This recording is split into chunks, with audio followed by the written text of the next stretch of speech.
Hey everyone, I'm Peter Stories here to guide you today. If you use this video to drift off to sleep, please tap like, hit subscribe, and drop a comment telling me where you're watching from and what time it is there. Now settle in, get cozy, and let yourself relax.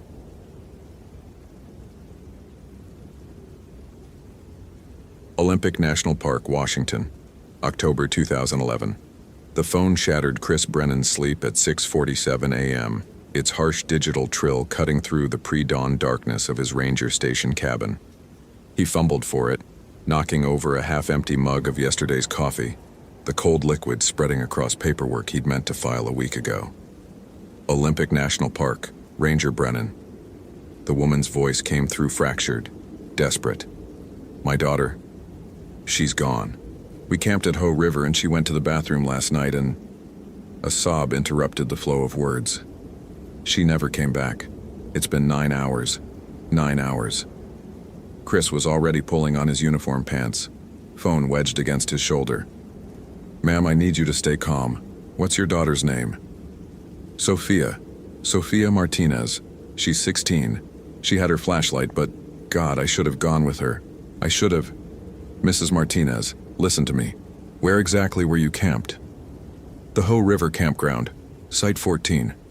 Please, you have to... The other rangers said she probably just got turned around, but it's been 9 hours. The emphasis carried a weight that settled in Chris's gut like a stone. He grabbed his radio, his SAR pack already half assembled from muscle memory. I'm organizing a search team right now. Stay at your campsite. We're going to find her. But even as he said it, something cold and familiar coiled at the base of his skull. The Hoh rainforest. Of course it was the Hoh. By 8:15 a.m., Chris stood at the trailhead with 4 other rangers, the morning mist so thick it turned the towering Sitka spruces into shadows, their massive trunks disappearing 15 feet up into white nothing. The air tasted green and ancient, heavy with moisture that didn't feel quite like rain. Standard grid search, Chris said, spreading a topographic map across the hood of his truck. Jake, you take the Hoh River Trail north to Mineral Creek. Sarah, sweep the campground perimeter and eastern tree line. Mike, work the riverbank downstream. Tom, you're with me heading toward the old logging routes. Tom Whitfield, a ranger half Chris's age with exactly 3 months on the job, looked at the map and frowned. There's no logging routes marked here, because they're not official trails anymore. Chris folded the map with practiced precision. But they're there. Trust me. What he didn't say. I've seen what happens when people wander onto those routes after dark. The Martinezes were exactly what you'd expect from a family whose world had just collapsed. The father's hand shaking so badly he couldn't hold his coffee. The mother's eyes red and swollen and fixed on the tree line like Sophia might materialize if she just stared hard enough. Their younger son, maybe 12, sat in the camping chair looking small and lost. She took the flashlight from the tent. Mrs. Martinez said for what Chris suspected was the 100th time. She said she'd be right back. That was 10:45 p.m. I waited 15 minutes and then I went looking, but I couldn't find her. The ranger station said to wait until morning because people get found in the morning, right? They said that. But what if... Mrs. Martinez, I've been working this park for 12 years. The lie came easily. 11 years, actually. He'd taken a year off in 2003. After. We have protocols and they work. Sophia's probably sheltering somewhere dry, waiting for daylight just like we told her to in the safety briefings. Except the Hoh didn't work like other forests. Chris had learned that the hard way. The old logging road revealed itself gradually, the way forgotten things do. A depression in the earth that might have been intentional, saplings growing in 2 parallel lines where wheels had once compressed soil too hard for roots to penetrate easily. Moss covered everything, thick and impossibly green, muting the world into soft edges and muffled sounds. Tom kept checking his GPS. This thing is acting weird, says we're in 3 different locations. Canopy interference, Chris said automatically, though his own GPS showed the same problem. The satellite reading jumped between coordinates half a mile apart, settling nowhere. They'd been walking for 40 minutes when Tom stopped abruptly. Is that... A jacket hung from a branch at shoulder height, bright purple against the endless green. Chris's radio crackled to life before he could move. "Chris, it's Sarah. I've got Sophia's jacket at the eastern perimeter. Purple North Face. Family confirms it's hers." Chris stared at the identical jacket in front of him. Purple North Face, size small, same yellow zipper pull shaped like a star. "Copy that," he said slowly. "Bag it and mark the location." Tom was already reaching for the jacket on the branch. "Shouldn't we? Don't touch it." The sharpness in Chris's voice made Tom's hand freeze mid-reach. "Call in the coordinates first. Photos from multiple angles. Then we bag it." But Sarah already found her jacket. "I know what Sarah found." While Tom radioed in their discovery, confused and probably thinking his supervisor was losing it, Chris studied the jacket without touching it. No tears, no dirt, no moisture, despite the omnipresent dampness that made dry things nearly impossible in the hoe. It looked like it had been placed there 5 minutes ago, hung with care on a branch that barely supported its weight. His radio came alive again. This time it was Jake's voice, tight with confusion. Chris, I've got a purple jacket here at Mineral Creek. North Face. Family says it matches what Sophia was wearing." The forest seemed to tighten around them, the mist pressing closer. "How many jackets was she wearing?" Tom tried to joke, but his voice cracked halfway through. Chris keyed his radio. "All teams fall back to base camp now." "But we've barely started." "Now, Tom." Because Chris had seen this before, 8 years ago. Different forest, different victim. The objects appearing in impossible locations. The disorientation that went beyond getting lost. The way the trees seemed to lean inward, attentive and hungry. The way reality started coming apart at the seams. Back at the command tent they'd erected near the Martinez campsite, Chris laid out all 3 jackets on a folding table. Identical. Same wear patterns on the elbows. Same faded patch on the left shoulder where a band logo had been imperfectly removed. Sarah had even checked. Same loose thread on the right pocket. "This is impossible," Jake said, which was the wrong thing to say because it implied there was something possible about any of this. Chris's hands were steady as he examined each jacket, but inside, the careful walls he'd built over 8 years were starting to crack. "Did anyone see footprints near where you found these?" "Moss doesn't hold prints well," Sarah said. "You know that." "Did you see any disturbance? Broken ferns, scuff marks, anything?" They all shook their heads. Mr. Martinez had been watching from near the coffee station. Now he approached, moving like a man in a dream. "What does this mean? How can there be 3 jackets?" Chris could have explained it away. Manufacturing defects, family brought multiple jackets, stress playing tricks on memory. But he'd tried lying to himself before, and it had cost someone their life. "Mr. Martinez, I need you to tell me everything Sophia said before she left the tent. Exact words if you can remember them." "She said..." He struggled to focus. "She said she heard something. Music, maybe. Or singing. She wasn't sure. She thought it might be from another campsite." The cold thing at the base of Chris's skull tightened its grip. "What kind of singing?" "She said it sounded like a lot of people, all singing together but not. She said it didn't match up right. Different songs at the same time." Mr. Martinez's face crumpled. "I told her it was probably just sounds carrying weird in the fog. I told her to hurry back. I should have." "You did everything right," Chris said, and meant it. Against something like this, doing everything right wouldn't have mattered. He pulled Tom aside while the other rangers tried to calm the family. "You ever hear stories about this area? Local legends, that kind of thing?" "I'm from Oregon, man. Just transferred here in July." "The logging camps," Chris said quietly. 1890s. There were 3 camps in the Hoh Valley. Clear-cut operations back when they didn't care about sustainable forestry. In February 1893, a storm came through like they'd never seen. Not snow, just rain and wind. Lasted 4 days. When it was over, all 3 camps were gone. 247 men. They never found most of the bodies. Tom's face had gone pale. "That's just a story though, right?" Historical accident? The camps were in different valleys, miles apart. The storm hit all three at exactly the same time. 10:45 p.m. on February 17th, same minute. Jesus, that's when Sophia. I know. Tom's voice dropped to a whisper. You think the forest is, what, haunted? Chris wanted to say no, wanted to give the kid the comfortable lie of a rational world where forests were just trees and mist was just water, and missing girls were found cold and scared but alive. Instead, he said, I think we need to expand the search to the old camp ruins, and I think we need to do it fast. The ruins weren't on any official map, but Chris had found them years ago during his own desperate search, the one he never spoke about. They followed the logging road deeper into the Hoh, the forest growing darker despite the climbing sun, the mist never quite burning off. Tom kept his hand on his radio like it might protect him. How do you know where you're going? The GPS is completely fried now. Muscle memory. Another lie.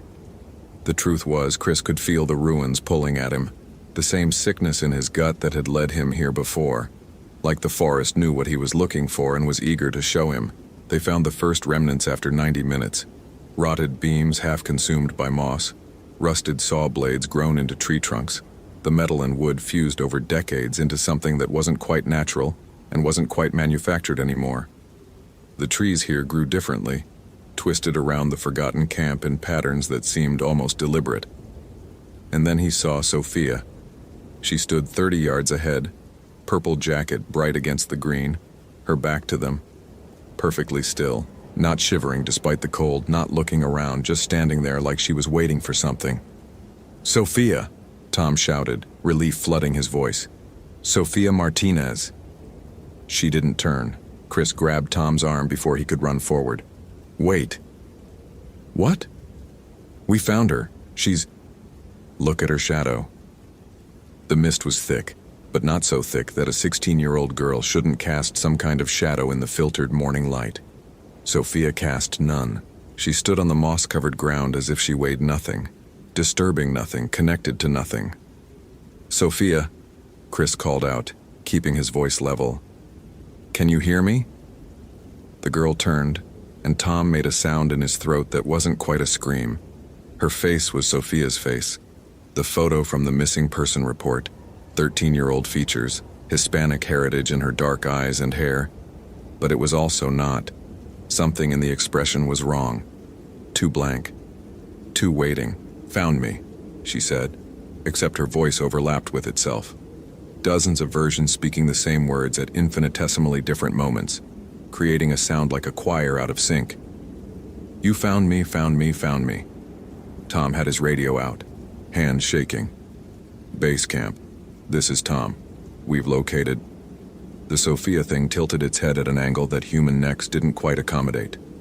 Where were you? Where were you? Where were you? We waited. So cold, so cold, so cold. The rain never stops, never stops, never stops. Behind her, the mist began to coalesce into shapes. Dozens of them. Men in period clothing that hung in tatters, faces pale and waterlogged, mouths open in mid-shout or mid-scream or mid-prayer. All moving independently but also synchronized like a film played on multiple projectors slightly out of alignment with each other. The loggers, all 247 of them, or whatever was left of them after 118 years of being lost and angry and confused. If this story has grabbed your attention so far, consider following for more quality content. What would you do in Chris's situation? Run or try to help? Share your thoughts below.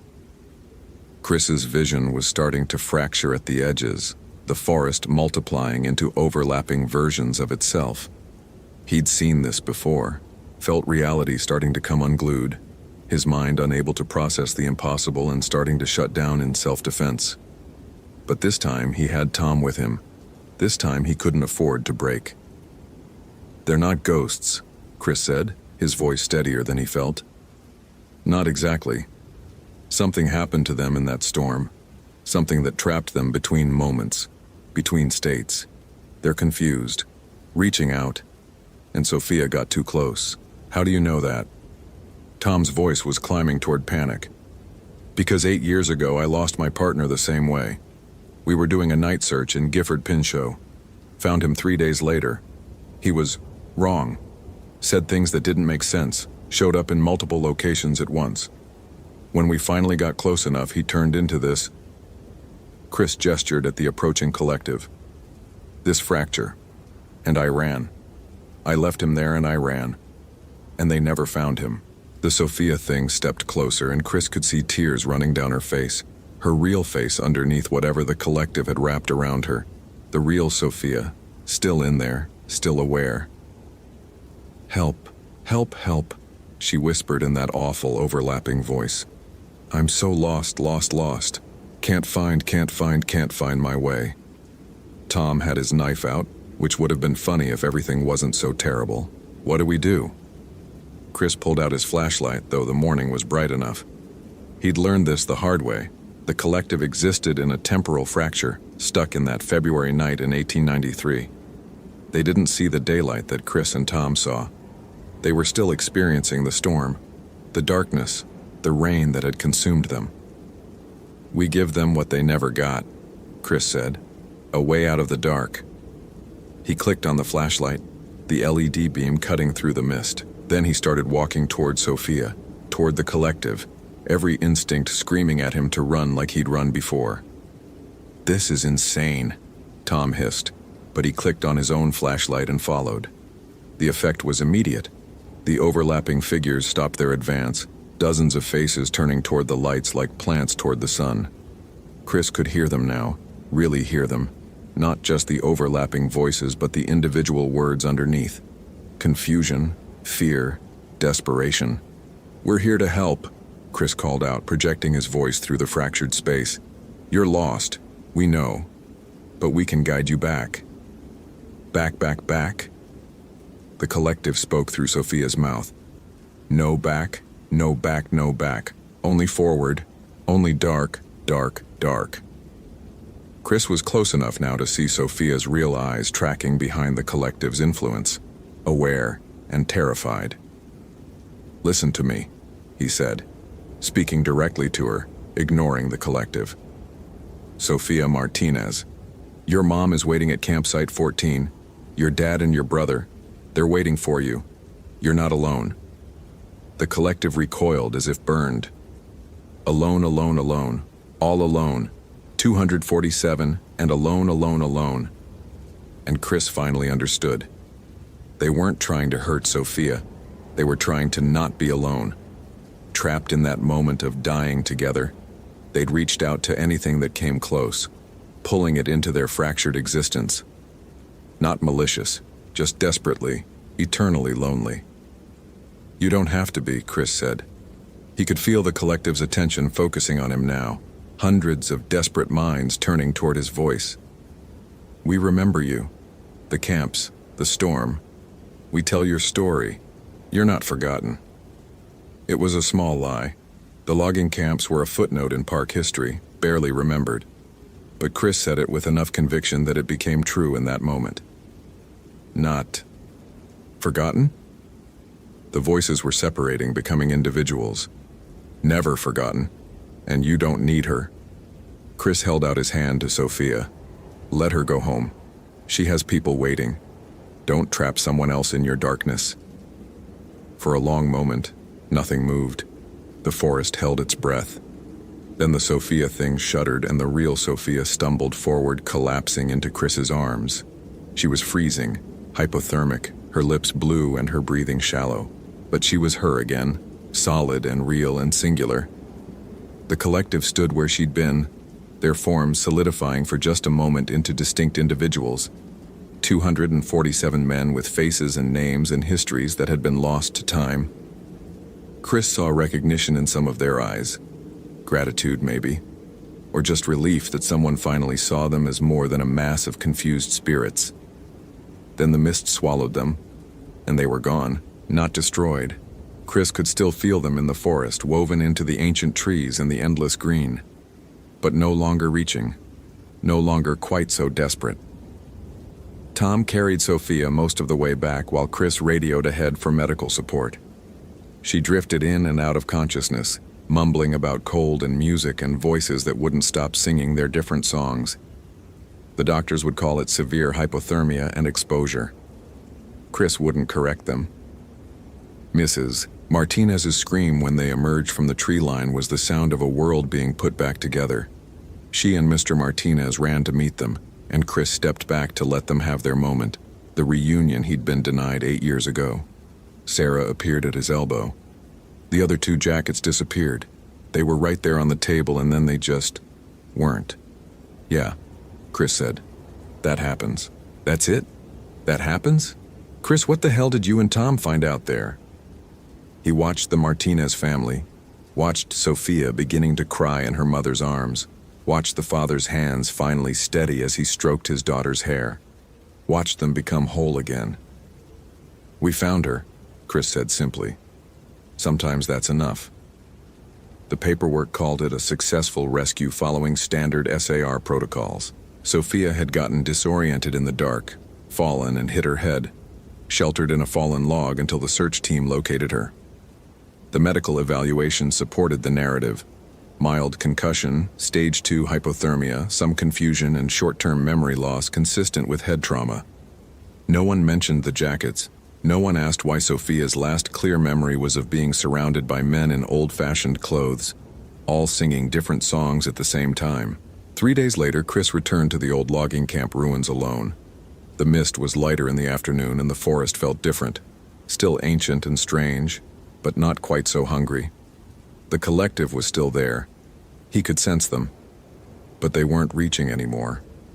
He found a flat stone and carved something into it with his knife. Just a simple message. 242 men lost. February 17th, 1893. Not forgotten. He placed it among the rotted beams and rusted saw blades, a marker that probably no one would ever see. But maybe the collective would know. Maybe it would matter. Tom requested a transfer to the visitor's center 2 days after the rescue. Chris didn't blame him.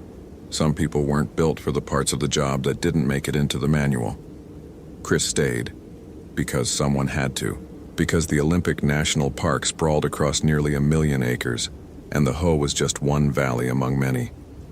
Because there were other places in the park where reality felt thin, other stories of people who went missing and came back wrong or didn't come back at all, because 8 years ago he'd run, and he'd spent every day since trying to make up for it.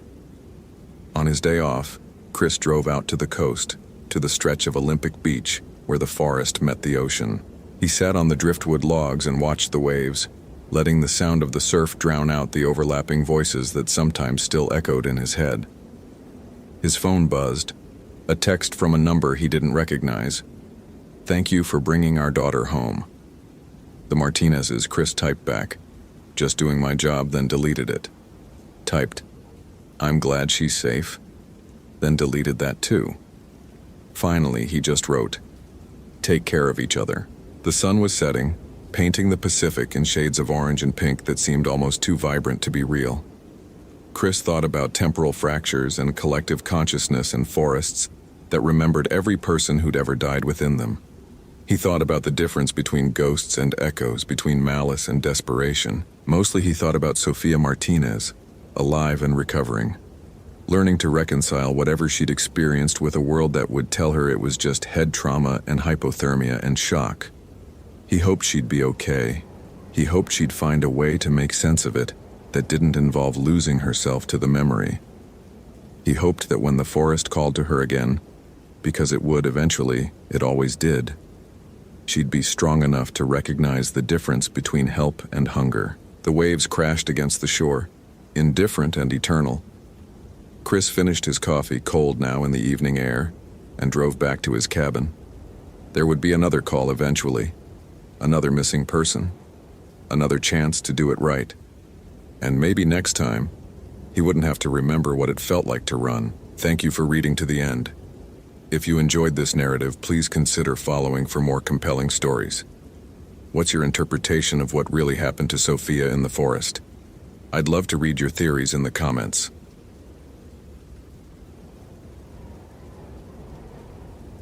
The call came at 4:47 a.m., and Daniel Harper knew before answering that sleep was finished for the night. 23 years as a forest ranger had given him an instinct for emergencies. The way his Nokia's ring seemed sharper, more insistent when something was genuinely wrong. Olympic National Park, Ranger Harper speaking. Please, the woman's voice cracked immediately. My daughter, Madison Reynolds. She went hiking yesterday on the Hoh River Trail and she was supposed to call last night and her phone just goes to voicemail and... Daniel reached for his notebook, his hand steady despite the familiar tightness forming in his chest. Ma'am, I need you to slow down. When exactly did your daughter enter the park? Yesterday morning, around 9. She texted me at noon saying the forest was beautiful, and then... nothing. It's been almost 17 hours. 17 hours. The number settled into Daniel's stomach like a stone. In Olympic's rainforest, 17 hours could mean hypothermia, injury, disorientation, or worse. What's your name, ma'am? Carol Reynolds. We're from Portland. Madison's a sophomore at Reed College. She's studying environmental science and she wanted to see the temperate rainforest before winter term started. She's experienced. She knows how to hike. She wouldn't just... Carol, I'm going to find your daughter. The words came automatically, a promise he'd made dozens of times. Usually he kept it. What was she wearing? As Carol described Madison's red North Face jacket, her blue backpack, her brown hiking boots, Daniel filled 3 pages with details. Height, 5'6". Weight, 130. Distinguishing features, small scar above left eyebrow from childhood accident. Last known position, somewhere along the Hoh River Trail between the visitor center and 5 Mile Island. After hanging up, Daniel sat in his small ranger station office staring at the topographic map of Olympic National Park spread across his desk. The Hoh River Trail snaked through some of the densest temperate rainforest in North America. Sitka spruce towering 300 feet high. Western hemlocks wrapped in moss so thick it muffled sound. A cathedral of green that blocked out the sky. Beautiful, ancient, and easy to get lost in, even for experienced hikers. His eyes traced the trail's path and his hand unconsciously moved to the scar on his left forearm. 7 years since the Quinault incident. 7 years since he'd found Emily Bridger's body, what was left of it, in a hollow cedar stump 3 miles off the trail. 7 years since he'd heard the voice calling his name from empty forest, seen shadows move against the light, felt that particular quality of wrongness that had nothing to do with weather or wildlife. The official report said Emily had suffered exposure and wild animal predation. Daniel's unofficial opinion, the one that had earned him a 3-month administrative leave and mandatory counseling, suggested something else entirely. He'd stopped talking about it after the psychiatrist's 3rd session, learned to nod and agree that trauma could cause auditory hallucinations, that grief and exhaustion could make a person see things that weren't there, learned to keep his mouth shut and his observations to himself. But he'd never stopped knowing what he knew. Daniel grabbed his gear bag, checking contents by muscle memory. First aid kit, emergency blanket, rope, water filtration tablets, flares, GPS unit, radio, headlamp, extra batteries. His personal additions, iron nails in a small pouch, a silver compass that had belonged to his grandfather, a leather-bound journal filled with 7 years of careful notes. Outside, the pre-dawn air hung thick with moisture. November in Olympic meant rain, not the dramatic downpours of summer thunderstorms, but a persistent drizzle that worked its way through every layer of clothing. The parking lot lights created halos in the mist, and somewhere in the darkness an owl called. Daniel drove his Park Service truck toward the Hoh Rainforest Visitor Center, arriving just as gray light began filtering through the canopy.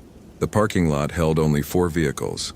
A silver Honda Accord with Reed College stickers, Madison's presumably, a battered pickup belonging to Mike Torrance, another ranger, and 2 tourist vehicles.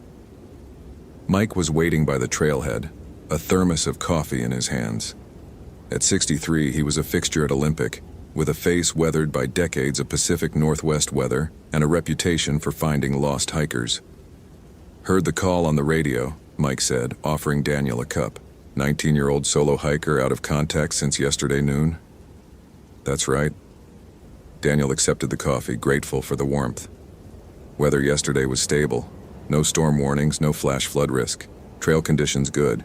She should have been fine. Mike paused. Unless she went off trail. Or unless something found her. The words came out before Daniel could stop them. Mike's expression didn't change, but something shifted in his eyes. A flicker of recognition, maybe concern. Daniel, I know what I sound like. Daniel handed back the empty cup. I'm going in. You coordinate from here, check with any hikers coming out. You want backup? Not yet. Let me do an initial sweep first. The truth was, Daniel preferred searching alone. Easier to trust your instincts when you didn't have to explain them to someone else. The Hoh River Trail began innocuously enough. A well-maintained dirt path wide enough for two people to walk side by side. But within 50 yards, the forest closed in. Sitka spruce rose like pillars in a cathedral, their trunks disappearing into a canopy so dense that daylight became a suggestion rather than a reality. Everything was green, moss covering every surface, draping from branches, carpeting fallen logs that served as nurse trees for new growth.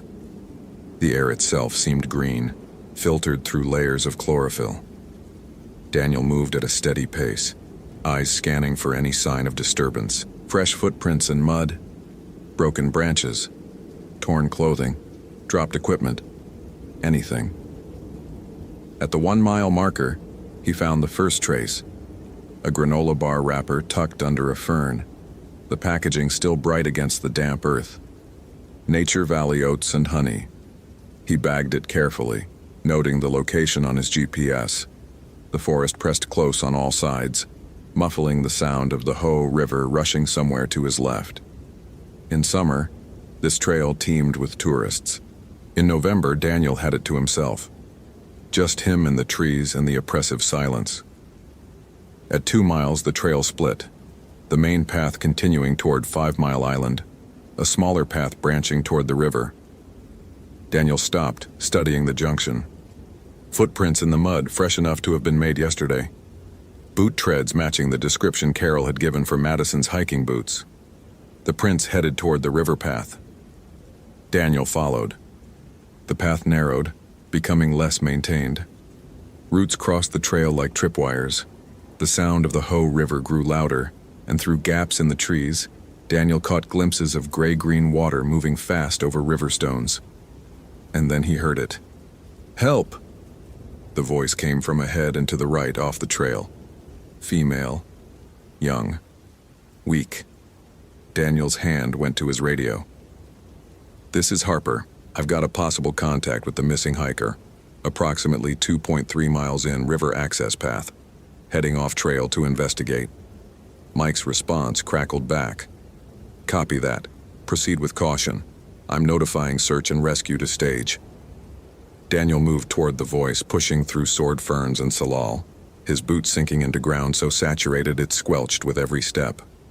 The forest here felt different, older somehow. The trees grew in strange formations, twisted and leaning, their roots exposed like grasping fingers. Help me. Closer now. Definitely female. Coming from a small clearing ahead where a massive Sitka spruce had fallen, creating a gap in the canopy. Pale November light filtered down, illuminating a red shape against the moss. A red jacket.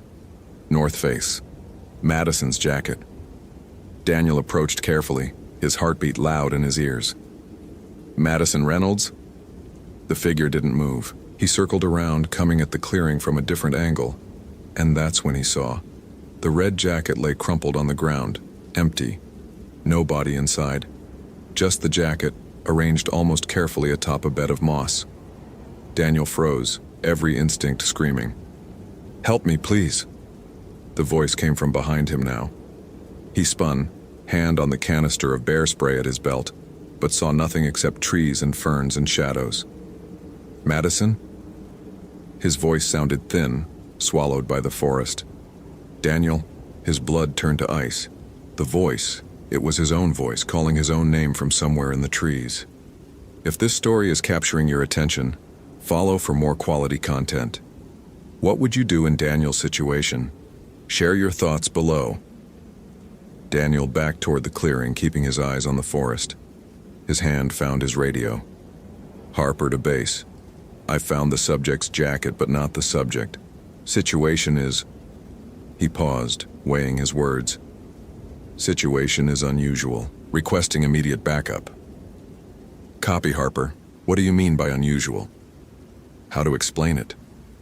How to say that he'd heard a voice calling for help that led him to an empty jacket, that he'd then heard his own voice calling his own name from empty forest? He couldn't. Not without triggering another psychological evaluation, another round of mandatory counseling.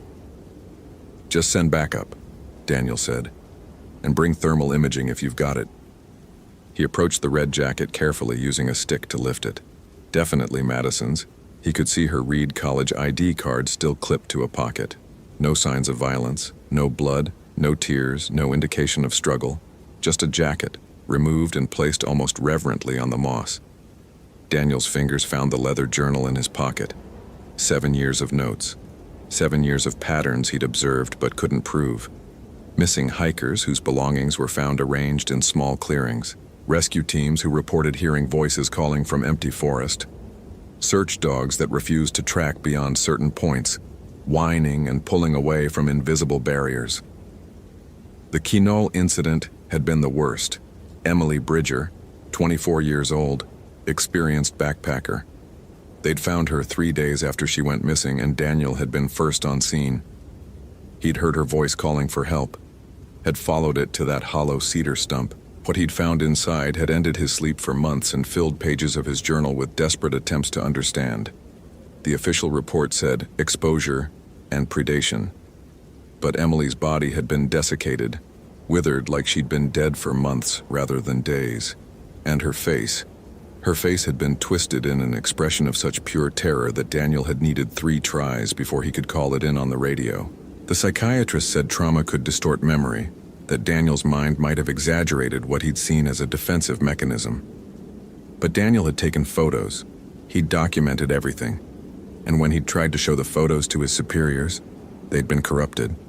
Just gray static on his camera's memory card, as if something had reached in and erased the evidence. Daniel Harper, his name again, in his own voice, but wrong somehow. The cadence off, the tone not quite matching the way he actually spoke. I know what you are, Daniel said to the empty forest. I've seen what you do. The forest offered no response except the distant rush of the river and the whisper of wind through moss-draped branches. Daniel secured Madison's jacket in an evidence bag and began a systematic search of the clearing, documenting everything with his camera. No signs of struggle, no disturbed earth, no indication that Madison had been here at all except for the jacket. His radio crackled. Harper, this is Torrance. Backup is 15 minutes out. Do you have visual on the subject? Negative, just the jacket. I'm expanding search perimeter. Daniel moved in widening circles from the clearing, looking for footprints, broken branches, any indication of direction. The forest seemed to resist him. Every path looked the same, every tree identical to the one beside it. His compass swung lazily, not quite settling on north. That's when he noticed the trees. A stand of young hemlocks, maybe 30 feet tall, arranged in a perfect circle. No, not quite perfect. The circle had a gap, an opening facing southeast, toward the river. Daniel had spent 2 decades in these forests. He knew growth patterns, understood how trees competed for light and space. This formation was wrong, intentional. He stepped into the circle. The temperature dropped immediately. Not the gradual chill of evening, but an instant plunge that raised gooseflesh on his arms. The ambient sound changed too. The river's rush faded to a distant murmur. The wind ceased. Even his own breathing seemed muffled. In the center of the circle, someone had arranged stones. Not randomly. A deliberate pattern, spiraling inward like a nautilus shell. And at the spiral's center, a small pile of personal items. A hair tie, a Reed College student ID, a silver bracelet, Madison's belongings. Daniel photographed everything, his hands shaking slightly. This was it, the evidence he'd needed 7 years ago. the proof that something beyond natural explanation stalked Olympic's forests. He reached for his radio. It wouldn't turn on. He tried his cell phone. No signal, not unusual in the deep forest. But the phone itself wouldn't power up despite showing a full battery when he'd left the truck. His GPS unit was dead too. Even his digital watch had stopped, the display frozen at 8:42 a.m. "Clever," Daniel muttered. He pulled out his grandfather's silver compass. The needle spun wildly for a moment, then fixed on a direction, not north but toward the gap in the hemlock circle, toward the river. Daniel had a choice: wait for backup, maintain protocol, report the findings through proper channels, or follow the trail while it was still fresh, before whatever had taken Madison moved her again. He thought of Carol Reynolds waiting by her phone in Portland. He thought of Emily Bridger's mother, who still sent him Christmas cards every year thanking him for finding her daughter, never knowing what condition he'd actually found her in. He thought of the 7 years he'd spent documenting and investigating and trying to understand a predator that left no tracks except the empty shells of its victims. Daniel stepped through the gap in the hemlock circle. The forest changed, not dramatically. No sudden transition into nightmare landscape, but subtly in ways that made Daniel's trained eye notice immediately. The moss grew thicker, almost luminescent in the dim light. The trees leaned inward, their branches interlacing overhead. The air smelled different, still damp earth and rotting vegetation, but underneath it, something else. Something like ozone and copper and decay. The path, if it could be called that, led downward toward the river. Daniel moved carefully, one hand on the rough bark of trees for balance. His boots slipped on moss-covered stones. Water dripped from branches overhead, each drop sounding unnaturally loud in the muffled atmosphere. He'd gone maybe 200 yards when he heard Madison's voice again. "Mom? Mom, I'm here, I'm okay." This time, Daniel recognized the trick. The voice had Carol Reynolds' inflection, but it came from Madison's throat. A perfect imitation of the daughter calling to her mother. The entity was learning, adapting, using the information it gathered from its victims. "Madison Reynolds," Daniel called out, his voice firm. "This is Forest Ranger Daniel Harper. If you can hear my voice, make a sound. Any sound." Silence. Then, "Daniel, help me. Please, Daniel, it hurts." Emily Bridger's voice. Exact intonation, exact pitch. The same words she'd gasped out 7 years ago when he'd found her in that hollow cedar stump, her body already withering, her eyes clouded and unseeing. Daniel's scar throbbed. The phantom pain he'd carried for 7 years suddenly sharp and immediate, as if the entity was reaching across time to remind him of their first encounter. "I'm not afraid of you," Daniel said, which was a lie. He was terrified. But he'd learned that showing fear fed this thing, strengthened it somehow. The trees opened onto a small beach beside the Hoh River. Gray water rushed past, carrying debris from upstream. And there, at the water's edge, stood Madison Reynolds. She faced away from Daniel, her arms hanging limply at her sides. She wore only a t-shirt and jeans. No jacket, no backpack, no boots. Her feet were bare and pale against the dark river stones. "Madison?" The figure didn't turn. Daniel approached slowly, every instinct screaming at him to run, to go back, to get back up. But he'd learned something in 7 years of investigation. This entity fed slowly. It took time to fully consume its victims, time to drain whatever essence it needed from them. If Madison was still standing, still physical, there might be a chance. "Madison, my name is Daniel Harper. I'm a forest ranger. Your mother sent me to find you." The figure's head tilted slightly, bird-like and wrong. "She's very worried about you," Daniel continued, his voice steady despite his hammering heart. "Carol, your mom. She called me at 4:47 this morning, frantic because you hadn't checked in." Madison's shoulders moved. A shudder, or maybe a sob. "She told me about your environmental science major at Reed, about how excited you were to see the temperate rainforest. She's waiting for you, Madison. She wants you to come home." "Home," Madison whispered.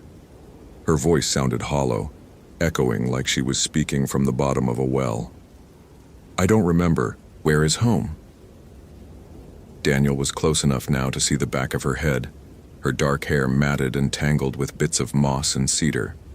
Close enough to see that her skin had taken on a grayish pallor, that her breathing seemed too shallow, too slow. "Home is Portland," Daniel said gently. "With your mom. Do you remember Portland, Madison?" Portland. The word came out slowly, as if Madison was tasting it, testing it. "I remember rain, bookstores, Powell's. I love Powell's." "That's good, Madison, that's really good. I'm going to come stand next to you now, okay?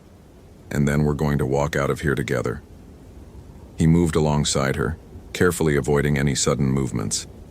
When he finally saw her face, it took all his training not to react. Her eyes were clouded, milky white like Emily Bridger's had been. Her skin had that same desiccated quality, as if she'd aged decades overnight. Her lips were cracked and bleeding, her fingernails blackened, but she was conscious. She was speaking. She was still fighting. "It showed me things," Madison said, her voice that hollow echo. "Beautiful things. My grandmother, she died when I was 12, but I saw her again. She was in the forest, and she said she'd been waiting for me. She said she had so much to show me." "Your grandmother wasn't in the forest, Madison. Whatever you saw, it wasn't her. I know that now." A single tear tracked down Madison's withered cheek. "It keeps showing me people, my mom, my roommate, my high school boyfriend. They all come out of the trees and tell me to follow them, and I do. I keep following them deeper and deeper, and when I catch up, they turn around and they have no faces. Just smooth skin where their faces should be." Daniel's journal had 17 similar accounts. Hikers who'd survived encounters reported being lured by familiar voices, seeing loved ones who led them astray. The entity fed on connection, on trust, on the human need to find comfort in the familiar. "How long have you been here, Madison?" "I don't know. Days, hours. It all blurs together. Sometimes I'm standing at the river like this, and sometimes I'm somewhere else. A dark place, underground maybe. And I can feel it feeding. Not on my body, but on something inside.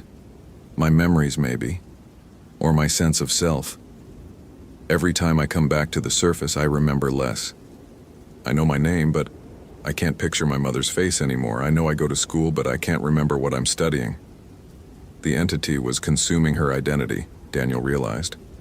Slowly draining everything that made Madison herself, leaving behind an empty shell that it could wear like clothing. "We're leaving," Daniel said firmly. "Right now, I'm going to take your arm. It won't let me go.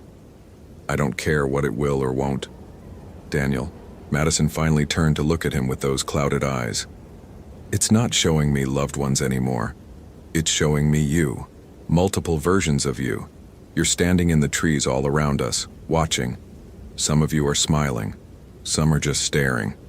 There are dozens of you." Daniel's skin crawled. He turned slowly, scanning the tree line. Empty. But he understood what Madison was seeing. The entity was learning from him now, studying him, preparing to add him to its collection. "How many people?" Daniel asked quietly. "How many has it taken?" "I don't know. I've seen remnants, pieces of people in that dark place, fragments of memories that aren't mine. A woman who loved classical music, a man who missed his children, a girl who was afraid of storms. They're all still here, Daniel. Everyone it's ever consumed. Still conscious somehow, still aware, trapped in..." Madison's body jerked suddenly, violently. Her head snapped back, mouth opening in a silent scream. Her clouded eyes rolled up, showing only whites. "No, no, no." Daniel grabbed her arm, steadying her. "Stay with me, Madison. Focus on my voice. Think about Powell's bookstore. Think about your mother. Think about anything real, anything concrete." "It's pulling me back," Madison gasped. "I can feel it, like hooks in my mind pulling me down. It knows you're here. It's excited. It hasn't had a ranger in years. It wants..." Her voice cut off mid-sentence. Her body went rigid, then completely limp. Daniel barely caught her before she collapsed onto the river stones. He checked her pulse. Weak, thready, but present. Her breathing was shallow. Her skin felt cold, far too cold for someone who'd been walking and talking moments ago. Daniel lifted Madison's slight frame and started back toward the trail. Immediately, he knew something was wrong. The path he'd taken to reach the river, it was gone. The gap in the hemlock circle had closed or moved or never existed. In every direction, identical forest, moss-draped trees, sword ferns, ancient growth that all looked exactly the same. His grandfather's compass spun uselessly. Daniel had been in Olympics backcountry hundreds of times. He knew how to navigate by landmarks, by sun position, by terrain features. But here, every landmark looked identical. The sun was invisible behind the canopy. The terrain gave him no information. He was lost. No, not lost. Deliberately confused, the entity was manipulating his perception, making him walk in circles, keeping him contained until it could finish with Madison, and then turn its full attention to him. "All right," Daniel said to the empty forest. "I get it. You're powerful. You're in control here, but I'm not playing your game." He set Madison down gently, propping her against a fallen log. From his gear bag, he pulled out the pouch of iron nails. Old folklore, iron-repelling supernatural entities. He'd never been sure if it actually worked or if it was just superstition, but he'd carried the nails for 7 years, just in case. Daniel arranged them in a circle around Madison, points facing outward. A makeshift barrier. Protection. He added his grandfather's compass to the circle's center along with his journal, physical anchors to reality, to the world outside this predator's influence. Then he stood and walked directly toward the densest part of the forest. "You want me?" Daniel called out. "Here I am. Let's finish what we started at Kino." The forest rippled. Daniel had no other word for it. The trees seemed to shimmer and shift, their bark flowing like water, their branches reaching and grasping. The moss glowed with faint bioluminescence, and from every direction, voices called to him. His mother, dead for 15 years. "Danny, sweetheart, come home." His ex-wife. "We can work it out, Daniel. I miss you." Emily Bridger. "Help me, please, it hurts so much." And underneath all of them, a sound that wasn't quite sound, a vibration felt in bones and teeth, a frequency just below perception that made his eyes water and his stomach clench. The entity was dropping its pretense, showing itself, or as much of itself as Daniel's human perception could process. Shadows coalesced between the trees, not cast by anything physical, but existing independently. They moved like oil on water, flowing and reforming. Within the shadows, Daniel caught glimpses of faces, dozens of faces, maybe hundreds, everyone the entity had ever consumed, their identities trapped and preserved like insects in amber. And there, Emily Bridger, younger than when he'd found her, her face still bright and full of life. She opened her mouth and Madison's voice came out. "It remembers you, Daniel. It's been waiting for you to come back." "Why?" Daniel demanded. "What are you? What do you want?" The shadows pulsed. Multiple voices answered simultaneously, creating a discordant chorus. Sustenance, connection, memory. We are what remains when everything else is forgotten. We are the dark beneath the roots, the cold at the world's heart. We are old, and so hungry. You're feeding on people's identities, their sense of self. We preserve them. They live forever within us, their memories, their loves, their fears, all cherished and maintained. Humans are so afraid of being forgotten. We remember. We hold them safe in darkness. Daniel's scar throbbed. The entity had tried to take him at Kino, had started the process. But something had interrupted it. Another ranger arriving, maybe. Or simply Daniel's pure, stubborn refusal to let go of himself. He'd escaped partially consumed, carrying a piece of the entity's influence like a splinter under his skin. "You don't preserve them," Daniel said. "You trap them." Madison could barely remember her own mother. Memory fades regardless. At least within us some fragment remains. That's not living. That's not existence. And what is existence, Daniel Harper? The shadows flowed closer. "You've spent 7 years documenting us, studying us, trying to understand us. You're more connected to us than to your own species. You divorced. You have no children. You push away anyone who tries to get close. You're already half gone, already lost. Why not complete the journey?" It was true. All of it. Daniel had sacrificed relationships, stability, normalcy, and his obsessive need to understand this thing. He'd turned himself into a weapon aimed at a target he couldn't quite see, couldn't quite prove existed, but he hadn't forgotten why. "I'm here because a mother asked me to find her daughter," Daniel said. "Carol Reynolds. She called me at 4:47 this morning, terrified. She didn't call because I'm the best tracker or the most experienced ranger. She called because Olympic sent her to me. And I'm here because somewhere in the last 7 years of isolation and obsession and documentation, I never forgot what actually matters." Daniel pulled the flares from his gear bag. "You want to know what makes us human? What makes existence worthwhile? It's not memory. It's not preservation. It's choice. The ability to decide, every single moment, whether to give in to darkness or keep fighting. Madison chose to stay conscious, to keep fighting you even as you drained her. I choose to get her out of here." He ignited the first flare.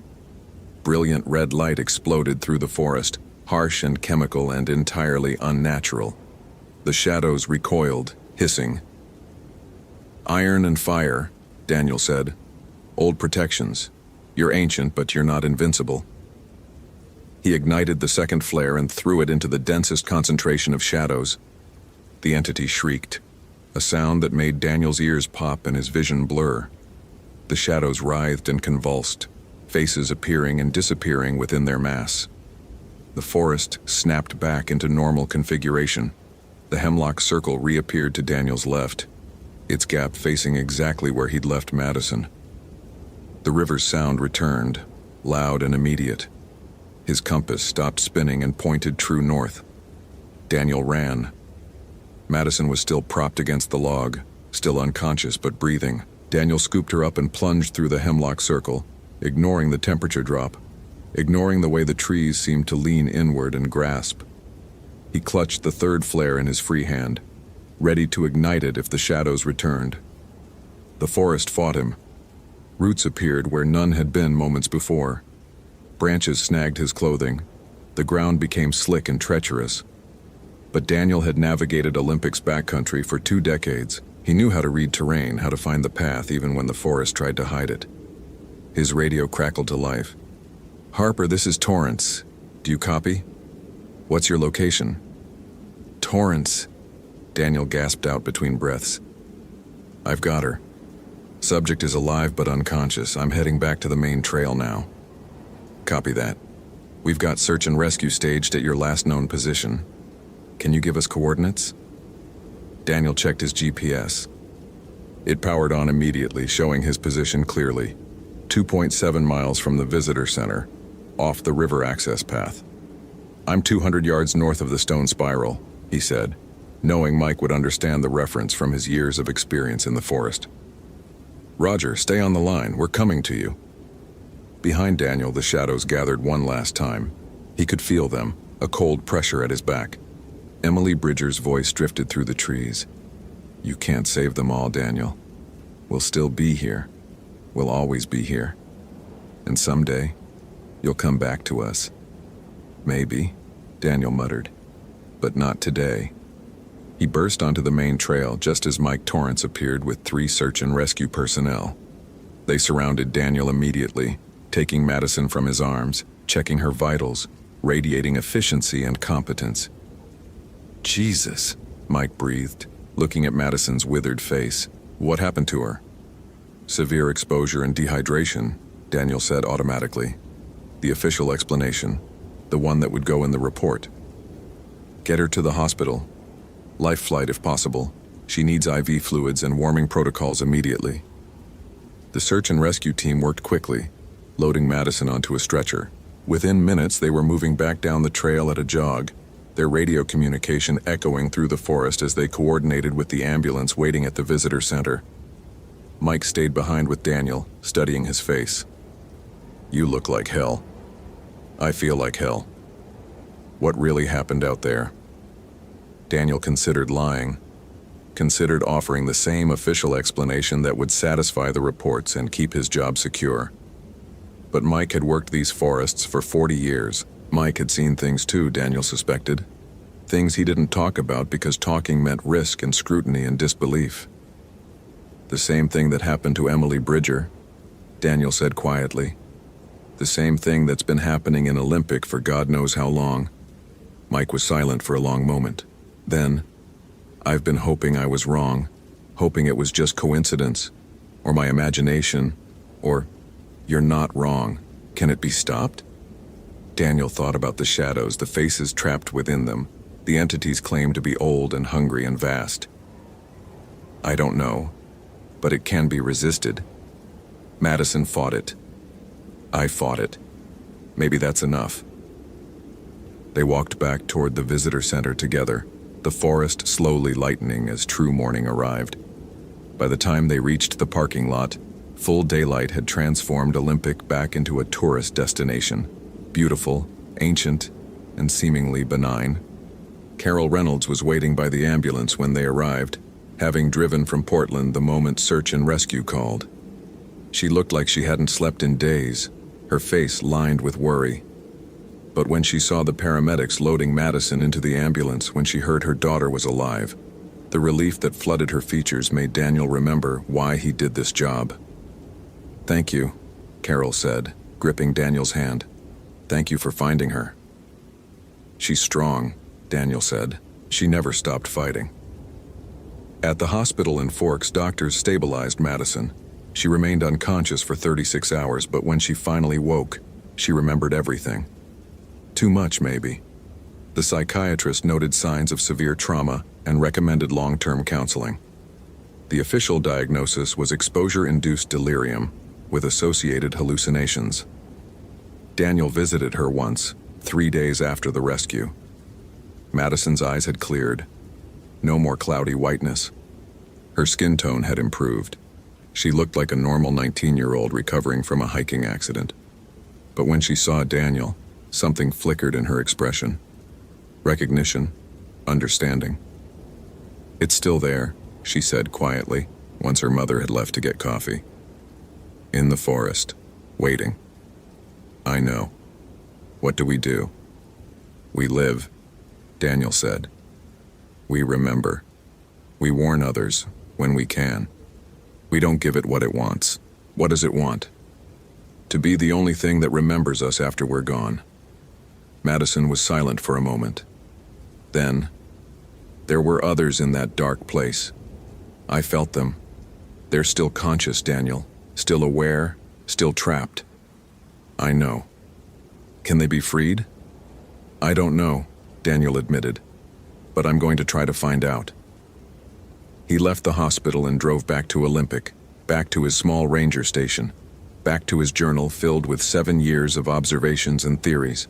He had more to add now, more evidence, more understanding. The entity would still be there, in the deep places of the forest. It would lure more hikers, consume more identities, add more faces to its collection. Daniel couldn't stop that, not yet, maybe not ever. But he could document it. He could warn people.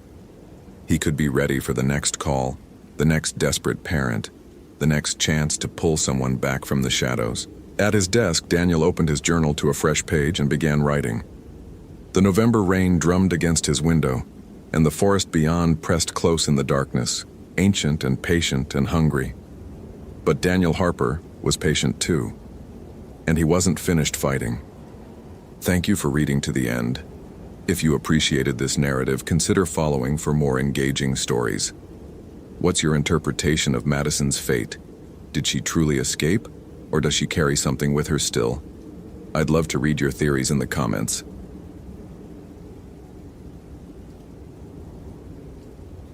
The rain had been falling for 3 days straight when Chris Hayes found Daniel Kruger's campsite, and something about it was fundamentally wrong.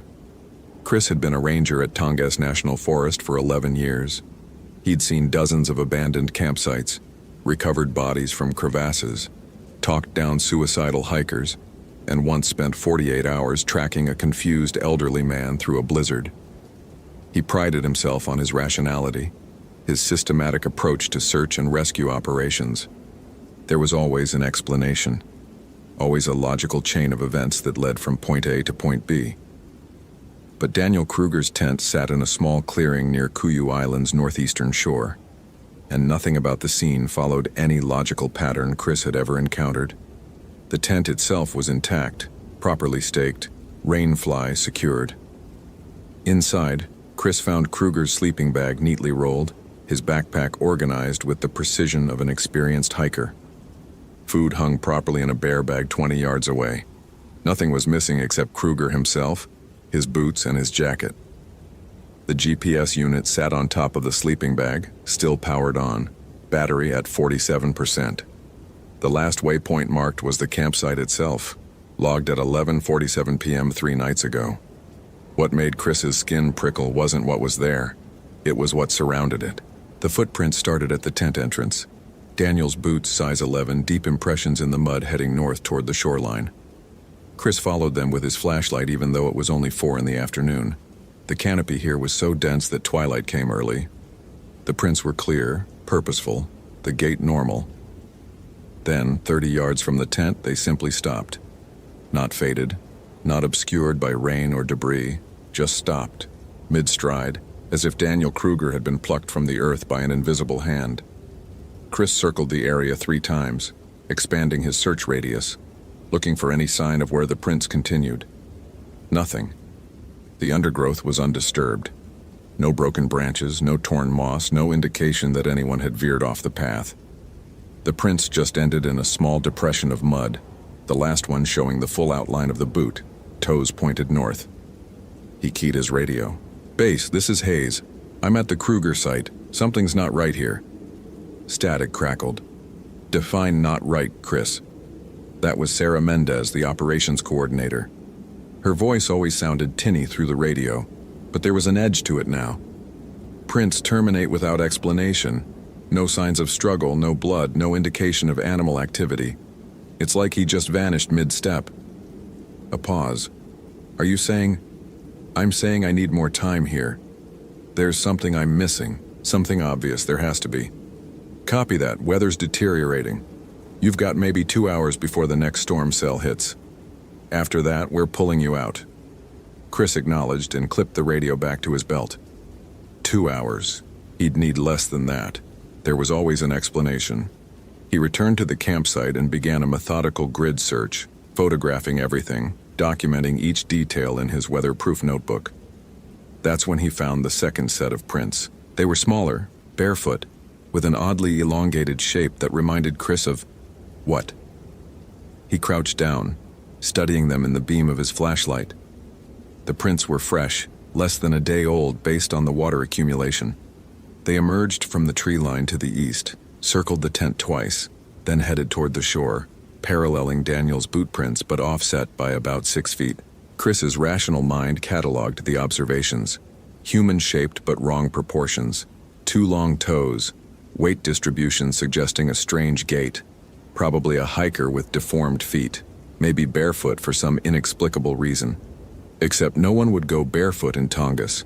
The temperature was hovering around 45 degrees, and the ground was a mixture of mud, sharp rocks, and decomposing vegetation.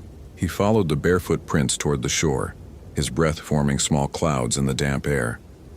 The sound of waves grew louder, and through the trees, he could see the gray churn of the Pacific. The prints led him through a dense thicket of Sitka spruce, their branches heavy with moisture dripping constantly. Water ran down his neck despite his rain gear. His boots squelched in the saturated earth. Then he heard it. Chris.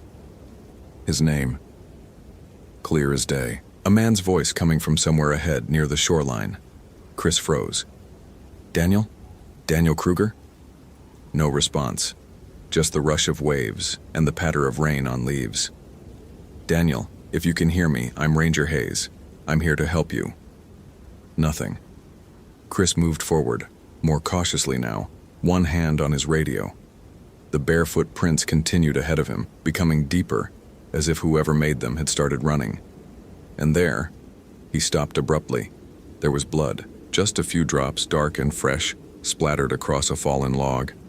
Chris. The voice again, but this time it was behind him. He spun around, flashlight beam cutting through the mist. Nothing but trees and shadows and the endless dripping of water. His heart rate had elevated. He noticed it clinically, the way he'd been trained. Increased pulse, heightened awareness, adrenaline response. Normal for a potentially dangerous situation. Identify yourself, he called out, his voice steady despite the cold knot forming in his stomach. Chris, help me, please. The voice was moving, circling around him through the trees, and now Chris recognized something that made his scalp tighten. It was his own voice. Not similar, not an impression. His exact voice, with the slight rasp he got when he was tired, with his Pacific Northwest accent, with the particular cadence he used when he was trying to stay calm.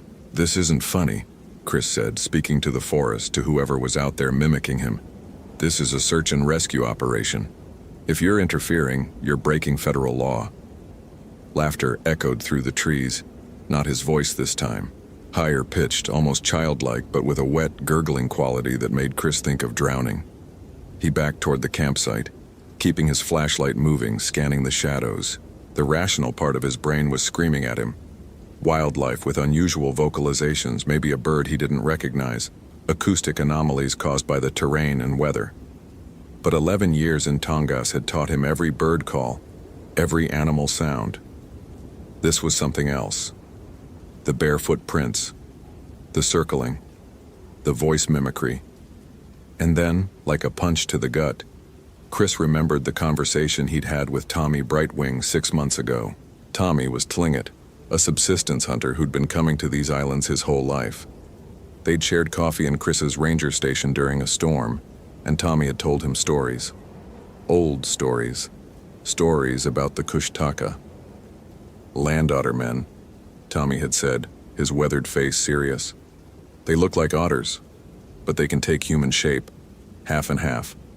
They call to you in voices you know, voices you trust.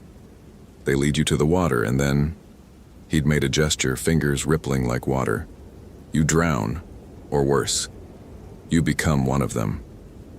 Chris had smiled politely, filed it under local folklore, and promptly forgotten about it. Because he didn't believe in monsters. He believed in bears, hypothermia, falling accidents, heart attacks, and human error. Not shape-shifting otter spirits. But now, standing in the mist with something calling his name in his own voice, Chris felt the foundations of his worldview beginning to crack. He made it back to the campsite and immediately began packing up Daniel's gear. Whatever was happening here, he needed to get back to base, regroup, come back with a full team in daylight. The logical thing to do. The safe thing. Don't leave me here, Chris. Daniel's voice this time. Young, terrified, breaking with sobs. I'm so cold. Please, I can't feel my legs anymore. The water's so cold. Chris's hands stopped moving. Every instinct in his body was screaming at him to run, but he was a ranger. He'd taken an oath. If there was even a chance Daniel was alive, he had to try. Where are you? Chris called out, hating the tremor in his voice. The shore. I'm at the shore. Hurry, please hurry. Chris grabbed his medical kit and his flare gun, a last resort, but he wanted something more substantial than a flashlight, and headed toward the ocean. The light was fading fast now, the forest becoming a maze of shadows and mist. The sound of the waves grew louder, a constant roar that seemed to swallow all other sounds. He emerged onto a rocky beach. Gray water crashed against black stones, sending up plumes of spray. The tide was coming in and the beach was narrow, maybe 20 feet of exposed rock before the forest began. To his left, a massive Sitka spruce had fallen, its roots creating a small cave where land met water. Daniel? Here, I'm here. In the roots. I can't move. Something's wrong with my legs. The voice was coming from the fallen tree. Chris approached carefully, his flashlight beam probing the shadows beneath the root system. He could see something there. A shape, human-sized, partially submerged in the tidal pool that had formed in the depression. Hang on, Daniel. I'm coming. He climbed over the rocks, his boots slipping on the wet stone. The smell hit him then, a mix of rotting kelp, brine, and something else. Something organic and wrong, like meat left too long in the sun. Chris reached the root cave and shone his light inside. The thing that looked back at him was not Daniel Kruger. It had Daniel's jacket. It wore Daniel's face or something approximating it, like a mask that didn't quite fit. But where the eyes should have been, there were black voids, deep and empty. And the mouth. The mouth was too wide, stretched in a grin that showed too many teeth, needle-sharp and overlapping. Its body was wrong, too. Partially human, partially something sleek and furred, with hands that ended in webbed fingers tipped with black claws. "Chris," it said in Daniel's voice, in his voice, in Tommy's voice, in a dozen voices all layered together. "Come into the water, Chris. It's warmer than you think. We're waiting for you. We've been waiting so long." Chris stumbled backward, his boot slipping on kelp. He went down hard, his flashlight flying from his hand and clattering across the rocks. The beam spun crazily, illuminating the thing as it began to crawl out of the cave, its movements liquid and wrong, more like an otter than a man, its two long limbs bending in ways that violated every law of human anatomy. "Stay back." Chris fumbled for his flare gun, his hands shaking so badly he nearly dropped it. The kushtaka, because that's what it was, that's what Tommy had tried to warn him about, tilted its Daniel mask head, and that horrible gurgling laughter echoed across the beach. "You don't believe," it said in Chris's mother's voice, dead now for 5 years. "You never believed. But we're real, Christopher. We've always been real." And Daniel believed at the end. When the water filled his lungs, when we changed him, he believed. Chris fired the flare. The projectile streaked across the darkness, a miniature sun that painted everything in harsh red light. It hit the rocks near the creature, and the phosphorus ignited with a brilliant flare that drove back the shadows. The kushtaka shrieked, a sound like nails on slate mixed with the cry of a hunting eagle, and retreated into the water, moving with impossible speed. Chris saw its true form for just a moment in the flare's light. Something between an otter and a human, and neither, sleek and brown, with eyes that reflected the light like an animal's. Then it was gone, diving beneath the waves, leaving only ripples and that terrible smell. Chris didn't wait. He grabbed his flashlight, left the flare burning and ran. His training, his rationality, his systematic approach to problems, all of it evaporated in the face of primal terror. He crashed through the forest, branches whipping at his face, his breath coming in gasps. Behind him he could hear splashing, movement in the water, keeping pace with him along the shoreline. Voices called from the darkness. His father, his ex-wife, Sarah from base, all of them calling his name, begging him to stop, to help them, to come to the water. He made it to the campsite and didn't stop, just kept running south, following the trail he'd marked on his GPS, praying his batteries would last, praying the storm would hold off, praying to a God he'd stopped believing in years ago. The voices followed him for miles, always just behind, always at the edge of his vision. Shapes moved through the trees, sleek and quick, pacing him. When he splashed through a stream, he saw them in the water. Dozens of them, their otter-like forms swimming beneath the surface, their almost human faces grinning up at him. Chris ran until his legs gave out, until his lungs burned, until he collapsed on the trail 3 miles from the nearest ranger station. He keyed his radio with trembling hands. "Base, this is Hayes. Emergency extraction. Now. Kuyu Island, 3 miles north of Station 7. I repeat, emergency extraction." "Chris? Jesus, we lost your signal 2 hours ago. What happened? Did you find Kruger?" Chris looked back into the dark forest, where shapes moved between the trees. where voices whispered his name in a chorus of the dead and the missing. "No," he said. "I didn't find him. And you need to close the island. All of it. Don't send anyone else." "Chris, that's not... We can't just... Tommy Brightwing," Chris interrupted. "Get him on the radio. Ask him about the Kushtaka. Ask him about the old taboos, the ones we're not supposed to break. Ask him how many people have gone missing on these islands over the years. Really missing, Sarah. The ones where we never found bodies." Silence. Then, "Chris, are you injured? Did you hit your head?"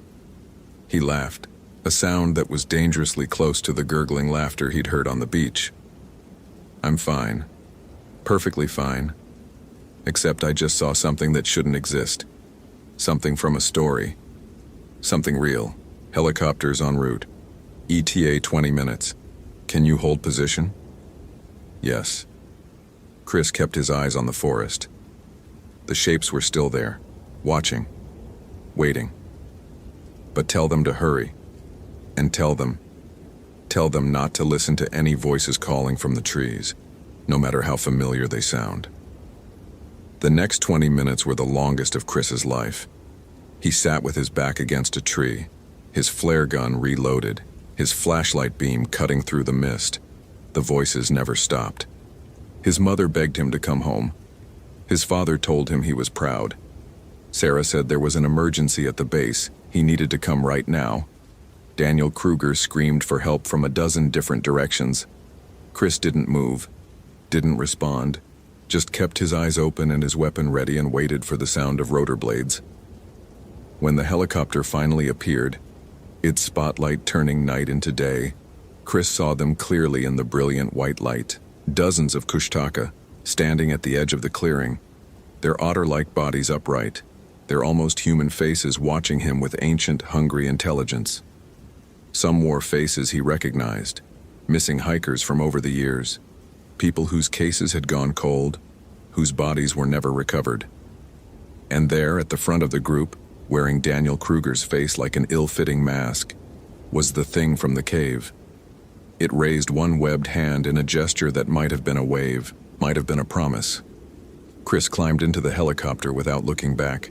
They found him 3 days later, the official report would say. Christopher Hayes, 11-year veteran ranger, suffering from severe dehydration, hypothermia, and what the psychiatric evaluation labeled as acute stress reaction with dissociative features. He'd been babbling about otter spirits and voices in the trees, about creatures that mimicked human speech, about old taboos and broken boundaries. They never found Daniel Kruger. The search was called off after 2 weeks. Equipment failure, they said. He'd probably fallen into the ocean, swept away by the current. It happened sometimes. Tragic, but not uncommon. Chris Hayes resigned from the National Park Service 6 weeks later. He moved to Arizona, as far from the ocean as he could get, to a place where everything was dry and exposed, and nothing could hide in the mist. But sometimes, on humid nights when the air is thick and the darkness complete, he hears voices calling his name. Familiar voices. Loving voices. Voices that promise warmth and rest and relief from the burden of knowing. And sometimes, just sometimes, he sees sleek shapes moving in pools of shadow, watching him with eyes that reflect light like an animal's, waiting with the patience of things that have existed since before memory, before maps, before men decided they could explain away everything with logic and reason. The Kushtaka are real. They've always been real. And now Christopher Hayes, the rational analyst who never believed in anything he couldn't measure and document and explain, knows what every Tlingit elder has known for thousands of years. There are places where the boundary between worlds grows thin, where ancient things still hunt, where the water calls with voices you trust. And the only thing protecting you from them is belief. Belief in the old warnings, the old taboos, the old stories that people like Chris Hayes dismissed as folklore. He believes now. God help him, he believes. But it's too late. Because the Kushtaka don't forget, and they never stop hunting. On Kuyu Island, in Tongass National Forest, Daniel Kruger's tent still sits in its clearing, maintained by the spirits as a lure, A trap, a promise of shelter that draws the unwary close to the shore. The Rangers avoid it now, though they won't say why. Tommy Brightwing knows.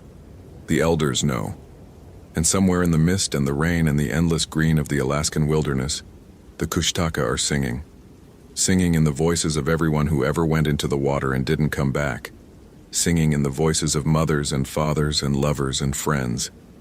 Singing, always singing. Waiting for the next person who doesn't believe. Waiting for the next person who will listen. Hope you felt real chills. If you appreciate genuine horror, consider following. Which moment scared you most?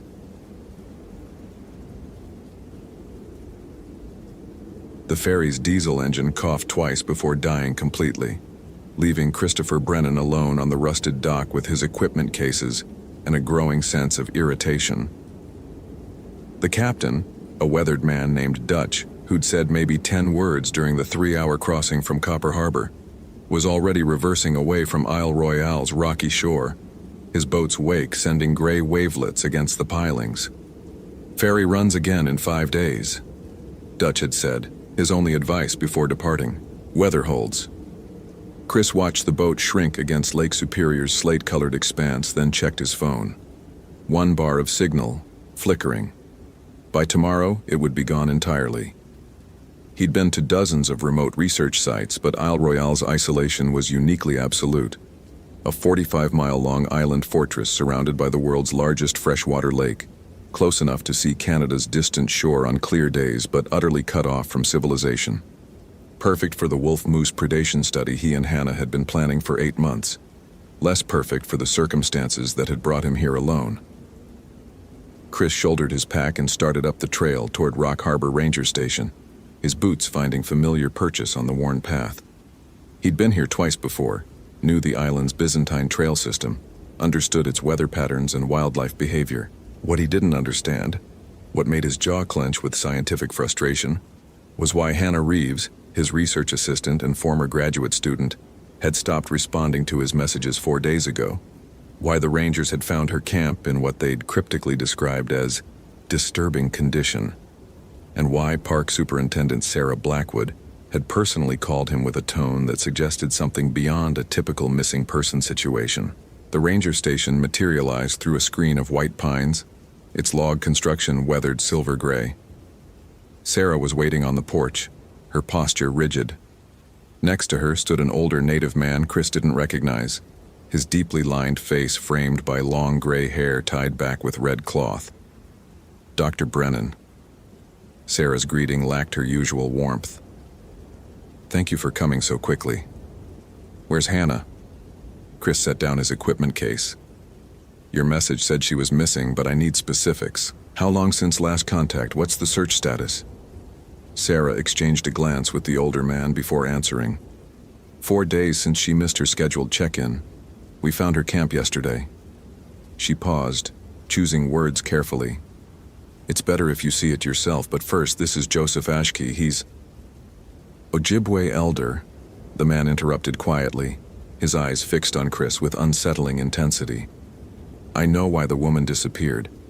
You will not believe me, Dr. Brennan, because you are a man of measurements and evidence. But I will tell you anyway, so when you see the truth, you might survive it." Chris felt his professional skepticism activate like armor.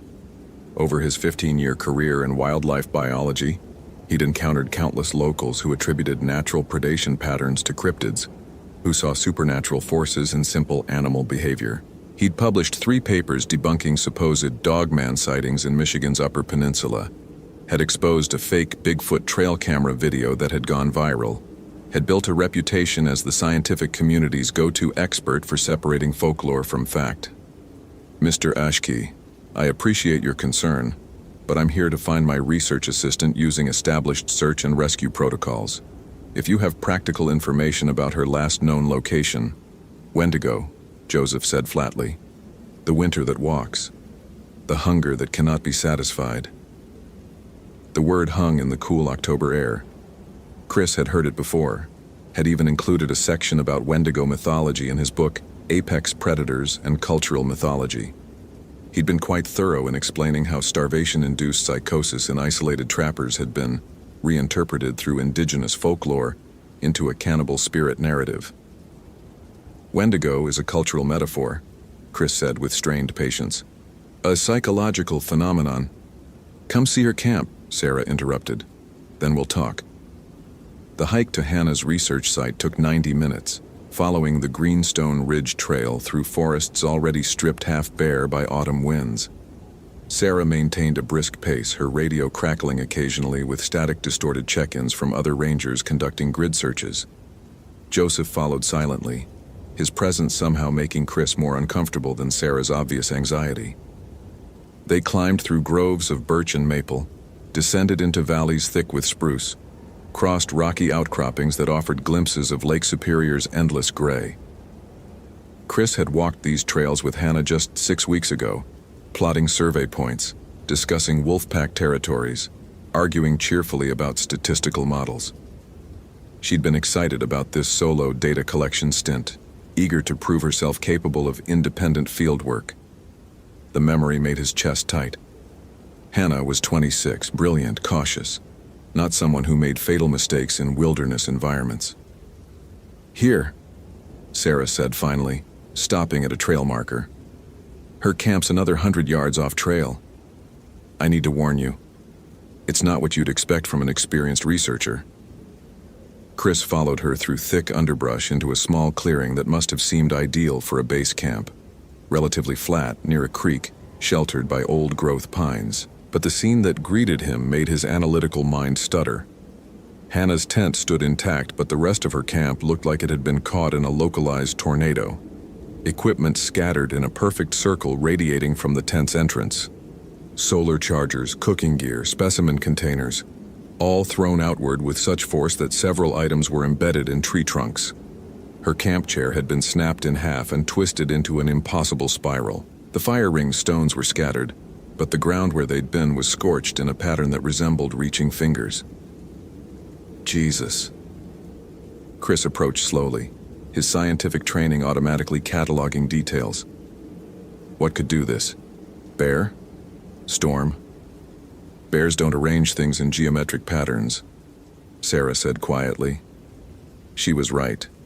As Chris circled the destruction, he saw what his first shock had missed. The scattered equipment wasn't random. It formed concentric rings, each item placed at mathematically precise intervals. And carved into the bark of 7 surrounding trees were symbols that made his skin prickle despite his disbelief. They weren't scratches from bear claws or elk antlers. They were deliberate pictographs, humanoid figures with skeletal proportions and antlers, their mouths open in silent screams. Interspersed with these were more abstract symbols, spirals, inverted crescents, angular patterns that Chris recognized from his anthropology coursework as corrupted versions of Ojibwe protective symbols. The medicine wheel is backwards, Joseph said from behind him. The tobacco offerings are burned black. Someone or something has desecrated the sacred protections. Chris found his voice. These carvings could have been here for years. Hannah might have chosen this spot because of existing indigenous artwork. Look at the wood, Joseph cut him off. Fresh sap, cut within days. And read what your assistant wrote. Sarah handed Chris a waterproof field journal, open to the last entry. Hannah's normally neat handwriting had devolved into frantic scrawl. October 23rd, 2011, day 6. I'm not alone here. Whatever's been watching me isn't an animal. I've heard it whispering. Impossible because I'm miles from anyone, but I heard it. Heard. Whispers in a language that makes my teeth hurt. Found more signs this morning. Bones arranged outside my tent. Not deer or moose bones. Too long, joints wrong. Tried to radio, but battery drained instantly, fully charged yesterday. Something's draining the electronics. The solar panels won't charge. Phone dead. I need to... The entry ended mid-sentence, the pen trailing off into a long scratch across the page. Chris flipped back through earlier entries, watching Hannah's mental state deteriorate day by day. She'd started confident, making detailed observations about wolf scat distribution and moose browse patterns.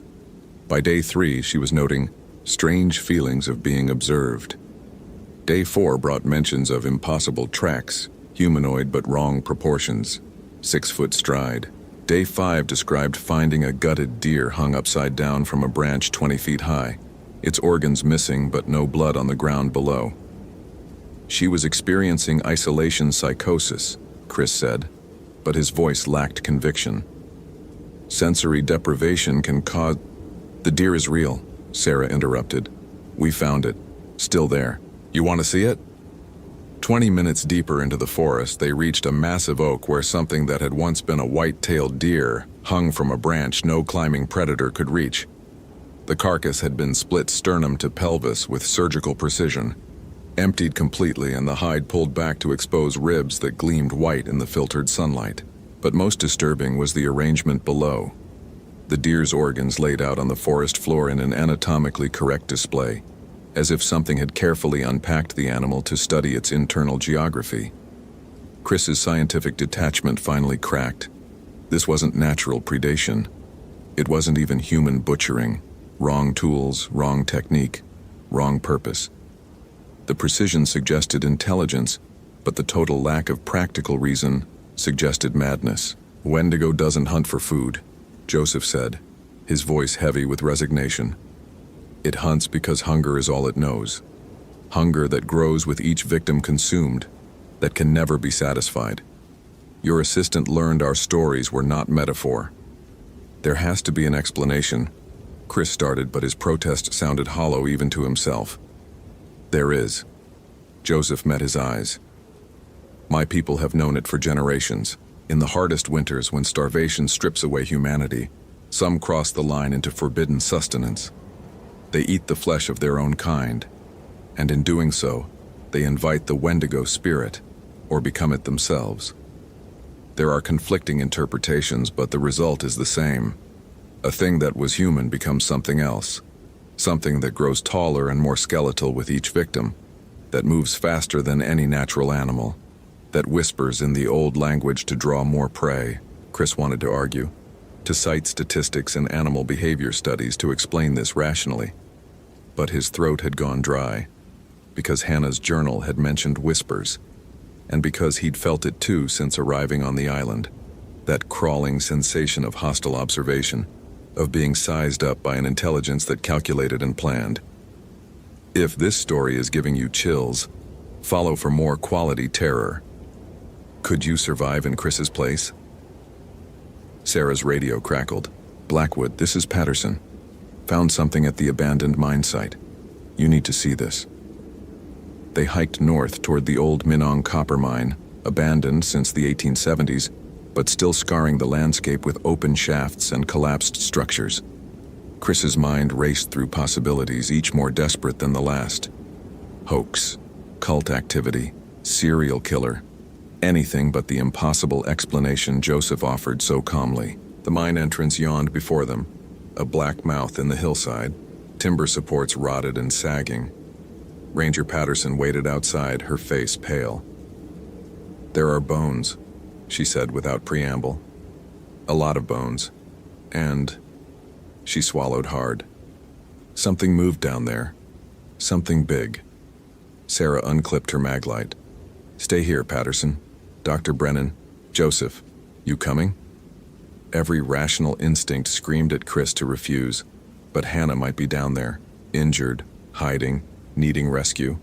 He clicked on his headlamp and followed Sarah into the dark.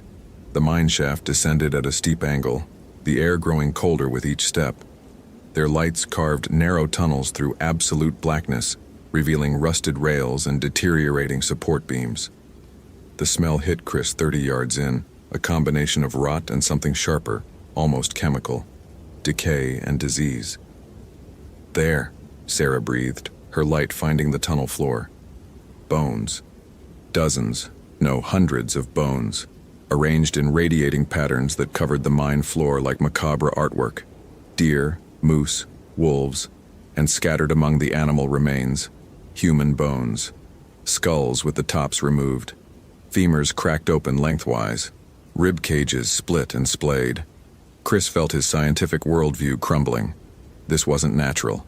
This wasn't even psychopathic human behavior. It was too extensive, too old, too organized. The bone arrangements extended back into darkness beyond their light's reach. How many people? Sarah whispered. Years of people, Joseph answered. Decades, perhaps. The island's history includes many disappearances. Hikers, researchers, park employees, most attributed to falls, drowning, exposure. But some, he gestured at the ossuary, some fed the hunger. A sound echoed from deep in the mine, not wind, not structural settling. A whisper, but impossibly loud. Words in a language Chris didn't know, but that sent primal terror flooding through his nervous system. The sound of it made his vision blur, made his heart trip over itself. And then movement, far back where their lights barely penetrated, something unfolding from the darkness rising to impossible height. Run, Joseph said calmly. Run now and do not look back. Some things cannot be faced, only survived. They ran. Chris's headlamp beam bounced wildly as he scrambled up the shaft, his pack slamming against tunnel walls, his breath coming in ragged gasps. Behind him he could hear it, footsteps that covered impossible distances with each stride, whispers that seemed to come from inside his own skull, and underneath it all, a sound like cracking bones and tearing meat. They burst into afternoon sunlight and kept running, following Sarah as she led them off trail into thick forest. Chris's lungs burned, his legs screamed, but terror kept him moving because something was coming behind them, and his rational mind had finally completely accepted that natural law didn't apply. They ran for what felt like hours but was probably 20 minutes, finally collapsing in a dense stand of pines. Sarah immediately grabbed her radio. All units, evacuate the island. This is not a drill. Code Black. Emergency evacuation. What's Code Black? Chris gasped. It means the park is closed due to immediate lethal danger, Sarah said grimly. It means I'm admitting we have a problem we can't solve with conventional methods. Your assistant is alive, Joseph said suddenly. The Wendigo keeps some alive. Food for later when the hunger rises again. It marks them, claims them, keeps them in the deep places. Chris's hope and horror warred. Where? Where would it keep her? The old mining complex has deeper shafts, flooded tunnels, places humans cannot reach without equipment. Joseph's eyes were sympathetic. You understand what I'm saying, Dr. Brennan? You cannot save her. You can only choose whether to die trying. There has to be a way to kill it. Chris heard the desperation in his own voice. You said your people have stories. There must be traditional methods, weaknesses. Fire, Joseph said quietly. Wendigo fears fire because its spirit is cold hunger, but you would need to trap it. And it is faster and stronger than you can imagine. The old stories tell of warriors who sacrificed themselves to burn Wendigo and their host together. Martyrs who saved their tribes. I'm not a warrior, Chris said. I'm a biologist who studies wolf shit and collects moose browse data. This isn't... I can't... His phone buzzed. Impossible. There was no signal this deep in the island. But the screen had lit up, displaying a text message from Hannah's number. Help me, Chris, I'm so cold it's taking pieces, please help. Then another message, Mineshaft 7 underwater section, it keeps whispering, I can't think anymore, please. And a final message that made his blood freeze. It's hungry again. Chris looked up to find Sarah and Joseph watching him. She's alive. She's texting me. The Wendigo is texting you, Joseph corrected gently.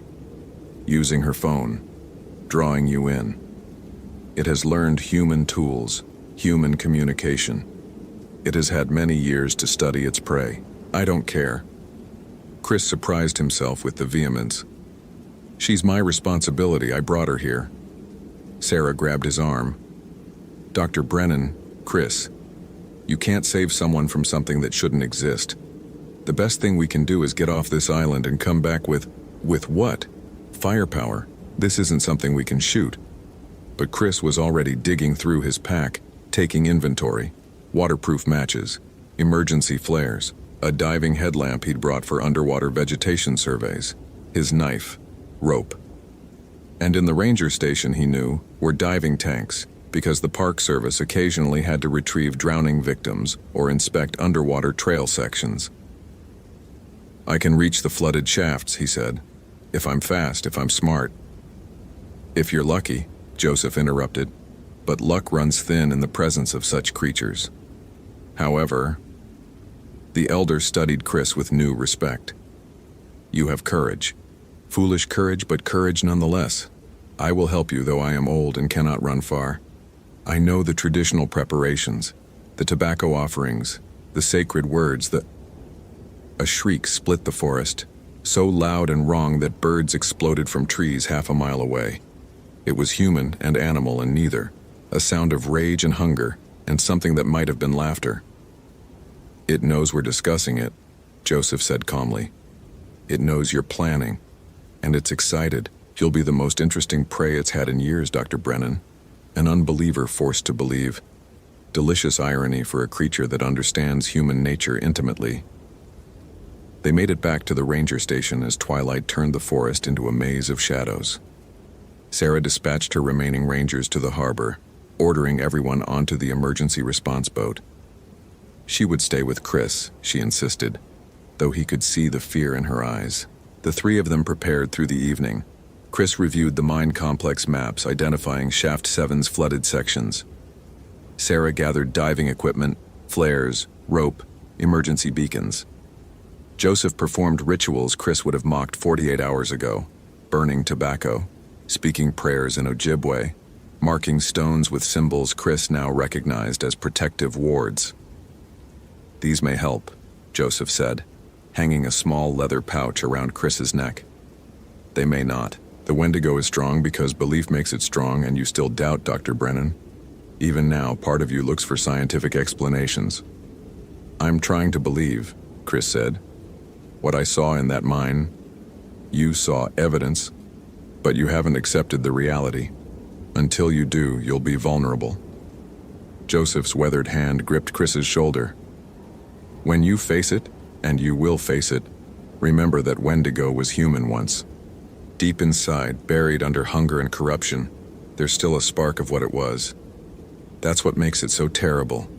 It remembers being human, remembers love and warmth and fullness, but can never return to those feelings. Only hunger remains. They reached mine shaft 7 at midnight, under a moon that turned the forest silver and black. The shaft entrance was partially collapsed, opening onto stairs that descended into water black as oil. Chris adjusted his diving equipment, checked his waterproof flashlight, tied the rope around his waist. You have 1 hour of air, Sarah said.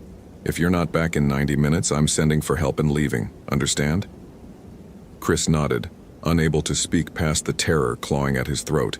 He'd done dozens of dives, had underwater rescue training, knew proper safety protocols, but every instinct screamed at him to run, to get off this island, to forget Hannah and save himself. Instead, he stepped into the water. It was shockingly cold, driving the breath from his lungs. He descended the submerged stairs, his light cutting through water that seemed to actively resist illumination. At 30 feet, the stairs ended at a flooded tunnel. He checked his compass, northeast according to the maps. He began swimming, following a passage barely wide enough for his tanks. The tunnel branched repeatedly. Chris marked each turn with glow sticks, leaving a trail back to the entrance. At 50 feet, the passage opened into a larger chamber. His light found rusted mining equipment, broken ladders, and Hannah. She was chained to a support post, her body submerged to the shoulders, only her head above water. Alive but wrong. Her eyes were too wide, her skin too pale, her lips moving constantly in whispered syllables. As Chris's light found her, she focused on him with terrible clarity. Chris. Oh God, Chris, you have to go. It's here. It's always here. It's in the water with you. He swam toward her, already working to free the chains. Old iron, rusted but still strong. He'd need to cut. Movement in the water. Not current. Not fish. Something massive displacing water, circling just beyond his light's reach. Chris fumbled for his knife, began sawing at the chains. Hannah was crying, her whole body shaking. It whispers all the time, she sobbed. Tells me about the hunger, about how I'll taste, about how you'll taste. It's been studying us, Chris, studying humans. It knows everything we fear. The water around them grew colder. Chris's breath came in panicked gasps through his regulator. The chains were giving way, but too slowly, too slowly. A hand closed around his ankle. Not a human hand, too large, fingers too long, grip impossibly strong. Chris screamed into his regulator as he was dragged backward, away from Hannah, away from air and light and sanity. He twisted, slashing with his knife, and his blade connected with something solid. The grip released. In his flashlight's beam, he saw it. The Wendigo had been human once. Chris could see that in its general structure. Bipedal, roughly humanoid proportions. But starvation and corruption had stretched it into a caricature. 12 feet tall, skeletal. Its skin pulled tight over bones that jutted at wrong angles. Its skull was elongated, jaw distended, filled with teeth that had grown through the gums at random angles. Antlers sprouted from its head, but they were malformed, growing inward as well as outward. Its eyes were the worst. Still human in shape, but filled with a hunger so profound it seemed to pull at Chris's soul. And it was smiling. Chris reversed direction, grabbing Hannah's chains with both hands, pulling with adrenaline-fueled strength. The chain snapped. He grabbed Hannah, held her close, triggered his emergency ascent beacon. The Wendigo moved through water like a shark, impossibly fast. It was between him and the exit, blocking escape, herding him deeper into the mine. Chris made a decision born of pure terror and desperate courage. He grabbed the waterproof flares from his belt, pulled Hannah toward a support beam, and began wrapping them together with rope. The Wendigo watched, curious, intelligence gleaming in its terrible eyes. "You like to study us," Chris gasped. "Study this." He ignited all 6 flares simultaneously, flooding the chamber with burning magnesium light. The Wendigo shrieked, that same horrible sound from the forest, and thrashed backward. Fire, its ancient fear, magnified underwater into boiling violence. Chris grabbed Hannah and swam, following his glow stick trail, lungs burning, muscles screaming. Behind him he could hear the Wendigo recovering, pursuing, whispers filling the water like blood from a wound. But ahead, light. Sarah had lowered emergency lights into the shaft entrance. Chris broke surface, gasping, and hands grabbed him, pulled him up the stairs. He managed to keep hold of Hannah, who was unconscious but breathing. They ran through the forest as behind them the mine shaft erupted with steam and rage. The Wendigo emerged, but dawn was breaking, and Joseph stood at the shaft entrance, speaking words in Ojibwe, holding burning sage. The creature hesitated, ancient instinct warring with hunger. "Go!" Joseph commanded, though whether he spoke to Chris or the Wendigo was unclear. "This is not your time. Return to the deep places." The Wendigo regarded them with eyes that held terrible intelligence. Then it turned and descended back into the mine, its whispers fading into the earth. They reached the harbor as the emergency boat arrived. Chris carried Hannah aboard, wrapped her in emergency blankets, held her as she shook and whispered fragments of Ojibwe prayers she couldn't possibly have learned. The boat pulled away from Isle Royale's rocky shore, and Chris watched the island recede into morning mist. "She'll recover," Sarah said quietly. "Physically. The rest..." She didn't finish. Chris looked down at Hannah. She'd stopped shaking, but her eyes remained unfocused, seeing things that weren't there. Or perhaps seeing things that were always there, invisible to those lucky enough to maintain their comfortable disbelief. Joseph had stayed on the island, too old for the boat journey, he'd said. But Chris suspected the truth. Someone needed to maintain the wards, to speak the prayers, to remember what slept in the deep places. 3 days later, back in his university office, Chris tried to write his report. His fingers hovered over the keyboard, unable to commit to either truth or lie. The university expected a rational explanation. Hannah suffered from isolation psychosis, he could write. She'd fallen into an old mine shaft, experienced hypothermia and delirium. He'd performed a standard rescue. Case closed. But at night, when he closed his eyes, he heard whispers in a language that made his teeth ache. He saw impossible hunger in eyes that had once been human. And he knew with terrible certainty that Joseph had been right. The Wendigo wasn't unique. There were other places, other hungers, other corruptions of humanity into something far worse. His phone buzzed, a text from an unknown number. Thank you, just those 2 words. Could have been Hannah, finally recovered enough to use her phone. Could have been Joseph, using borrowed technology, or could have been something else. Something that had learned human communication over decades of studying prey. Something expressing gratitude to the skeptic who'd finally learned to believe. Chris deleted the message, closed his laptop, and poured another drink. Outside his window, the November darkness pressed close. And somewhere in that darkness, in mines and forests and forgotten places, hunger waited for the next victim who didn't believe in old stories. Because the Wendigo was patient, the Wendigo was smart, and the Wendigo was always, always hungry. Hope you felt real chills. If you appreciate genuine horror, consider following. Which moment scared you most?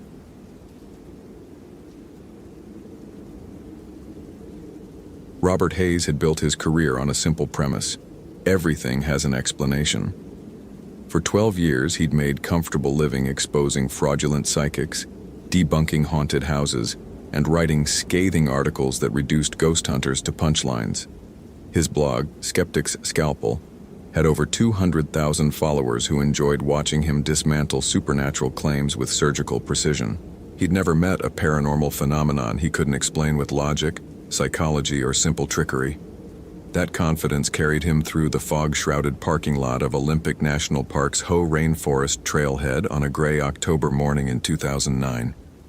Lauren Mitchell's parents had hired him after the official search had been scaled back. Their daughter, a University of Washington doctoral candidate in anthropology, had vanished 6 days earlier while researching Coast Salish shamanic practices. The local authorities suspected she'd gotten lost or injured on the notoriously disorienting trails.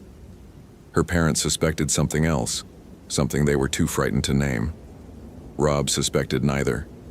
He suspected Lauren had staged her disappearance for attention, or possibly suffered a mental health crisis. Graduate students under pressure did strange things. He'd seen it before. The park ranger who'd agreed to guide him, a lean Quileute man named Marcus, watched Rob unload his gear with unconcealed skepticism of his own. "You're the guy who wrote that article about the Maca burial ground hoax," Marcus said. It wasn't a question. Guilty. Rob hefted his backpack. Saved the tribe a lot of embarrassment when I proved those ancient curses were just teenagers with spray paint and theatrical skills. Marcus's expression didn't change. Lauren Mitchell wasn't a teenager playing games. She was serious about her research. Too serious. What does that mean? Means she was asking questions about things people around here don't discuss with outsiders. Marcus started down the trail without waiting for a response. She wanted to know about the winter dances, the sex-wexwe masks, the transformation rituals. Rob followed, his boots squelching in the perpetual mud.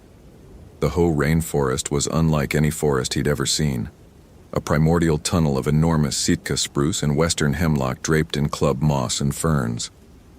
Everything was green, wet, alive.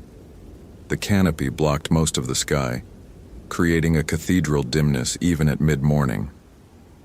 And people told her about these rituals? Some of the elders told her to stop asking, told her some knowledge isn't meant for outsiders, especially not to be written down in university papers. Marcus ducked under a massive fallen log. She didn't listen. Last anyone saw her, she was heading up toward the old growth near Hoh Lake. Said she'd found references to a specific site in some historical accounts from the 1890s. They hiked for 3 hours, moving deeper into terrain where the trees grew impossibly large and the silence felt thick enough to touch. Rob's GPS showed they were following Lauren's last known route based on her journal entries. The trail grew fainter, more overgrown. Eventually, Marcus stopped and pointed upward. "Found her pack up there yesterday," he said. "Climbers retrieved it." Rob looked up and felt his first flicker of unease. A blue day pack hung from a branch at least 40 feet off the ground, wedged in the fork of an ancient Sitka spruce. How did it get up there? That's what we'd like to know. No climbing equipment on her gear list. No signs of anyone else in the area. Marcus's voice was carefully neutral. Could have been a bear, theoretically. They sometimes drag things up trees. Rob studied the tree. No claw marks on the bark, no disturbance of the moss and lichen coating the trunk. But you don't think it was a bear? I don't know what to think, but there's more. Marcus led him 50 yards off the trail to a small clearing where the ferns had been trampled down. Someone had arranged stones in a spiral pattern, approximately 8 feet across. In the center sat Lauren's digital camera, recording light blinking despite 6 days of exposure to the elements. Rob's journalist instincts overrode his skepticism. This was evidence. He photographed the scene from multiple angles before carefully bagging the camera. Has anyone reviewed the footage? Rangers pulled the memory card. Couldn't watch more than a few minutes before. Marcus trailed off. Before what? Before it got too strange. They sent it to the FBI field office in Seattle. Haven't heard back. Marcus looked uncomfortable. There's also her audio recorder, still running when we found it. 7 hours of recordings from that night. Rob felt a familiar thrill. This was exactly the kind of elaborate setup he'd exposed dozens of times. Someone, maybe Lauren herself, maybe a hoaxer, had staged this scene. The impossibly placed backpack, the functioning electronics, the cryptic stone pattern. It was theater. I need to hear those recordings. Marcus handed him a small digital recorder. Copied them last night. Against protocol, but he shrugged. Her parents deserve answers. Rob put in his earbuds and pressed play. For the first hour, it was mundane field recording. Lauren's voice narrating her observations about the site, the positioning of petroglyphs she'd found carved into stone outcroppings nearby. She sounded excited, professional. Then, around the 90-minute mark, her tone changed. The symbols here don't match any published records of Coast Salish art.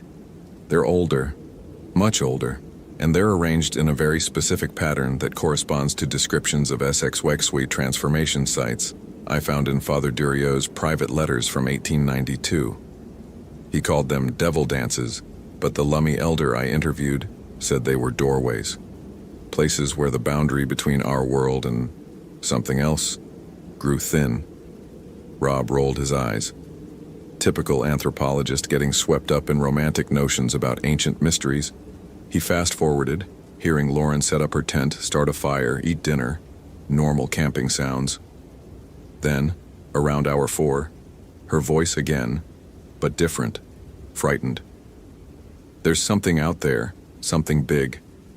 I can hear it moving through the trees, but it's not moving like an animal. It's too deliberate, too aware. And there's a smell, like rot and cedar and something else. Something old. More silence. Then sounds that made Rob's skin prickle despite himself. Heavy footsteps. Not the padding of bare paws, but distinct thuds like something walking upright. And breathing.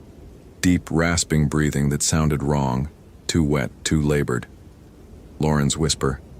Oh God, it's huge. It's looking at me. How is it looking at me? It doesn't have eyes, it has...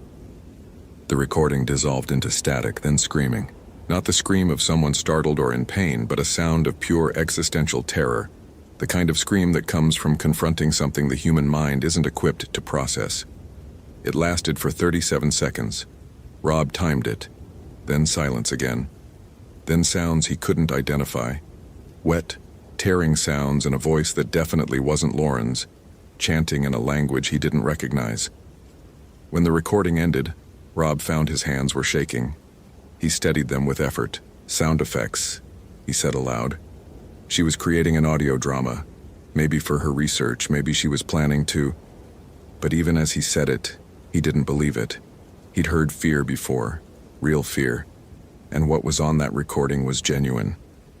Marcus was watching him carefully. There's one more thing. The symbols she photographed. The ones on the stones. I had a cousin look at them. He's been initiated into some of the traditional societies. He wouldn't tell me what they said, but he told me to leave the area immediately.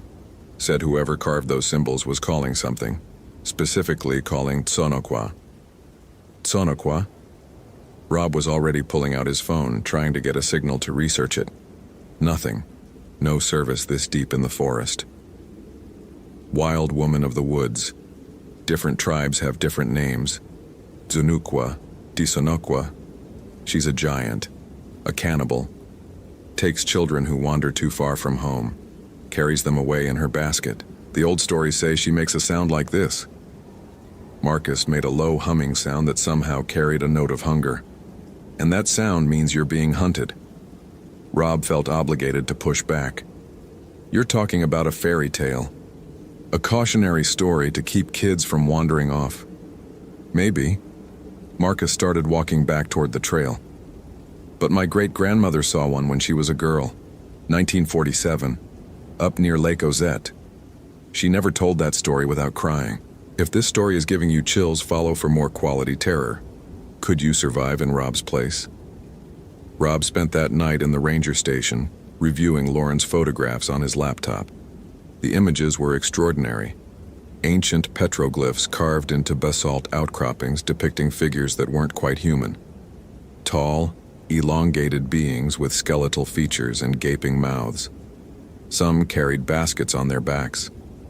Others seemed to be transforming, their bodies caught between human and something else. But it was the final photos that disturbed him most. They showed the stone circle, but in these images, there was something standing in the center. The camera's flash had caught it mid-motion, creating a blur that suggested enormous size and impossible proportions. Rob enhanced the image, sharpening the details, and felt his throat constrict. Whatever it was at least 8 feet tall. The body structure was humanoid but wrong.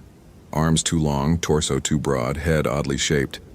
And though the face was blurred, there seemed to be something in its expression, something that spoke of vast intelligence and vaster hunger. He checked the image metadata, not photoshopped, no signs of digital manipulation. The timestamp showed it was taken at 11:47 p.m., roughly the same time Lauren's screaming began on the audio recording. Rob closed his laptop and rubbed his eyes. There had to be an explanation. Someone was hoaxing this, creating an elaborate mystery. Maybe Lauren was part of it. Maybe she'd partnered with locals to create a viral mystery. Maybe. His rationalization was interrupted by a sound from outside. That humming. Low, resonant, carrying an edge of terrible appetite. The same sound Marcus had made, but deeper, more real. Rob went to the window. The forest beyond the ranger station was utterly dark, the trees barely visible against the night sky. But something was moving out there. Something enormous, shifting between the ancient trunks with unnatural fluidity. He grabbed his flashlight and stepped outside, his journalist's instinct overriding common sense. Hello, Lauren? If this is a performance piece, it's very impressive, but... The humming stopped. In the sudden silence, Rob heard his own heartbeat thundering in his ears. Then, from the darkness beyond his flashlight's reach, a voice spoke in rough, clicking syllables that might have been Lushoot Seed, the Salish language of the region. Swal Shutzid, Guan Emas Kuti Anremas. Rob didn't understand the words, but their meaning crashed into his mind anyway. Stranger. Why are you looking for what you should not find? His flashlight flickered, dimmed, died. In the moment before it went out completely, the beam caught something at the edge of the clearing. A face, if it could be called that, emerging from behind a massive cedar. Sunken eyes that reflected no light. A mouth stretched too wide. Features that seemed carved from rotting wood and shadow. Rob ran. He ran back into the ranger station, slammed the door, turned every lock. His hands fumbled with his cell phone, but there was still no signal. The satellite phone in the emergency kit required line of sight to the sky, and he wasn't going back outside.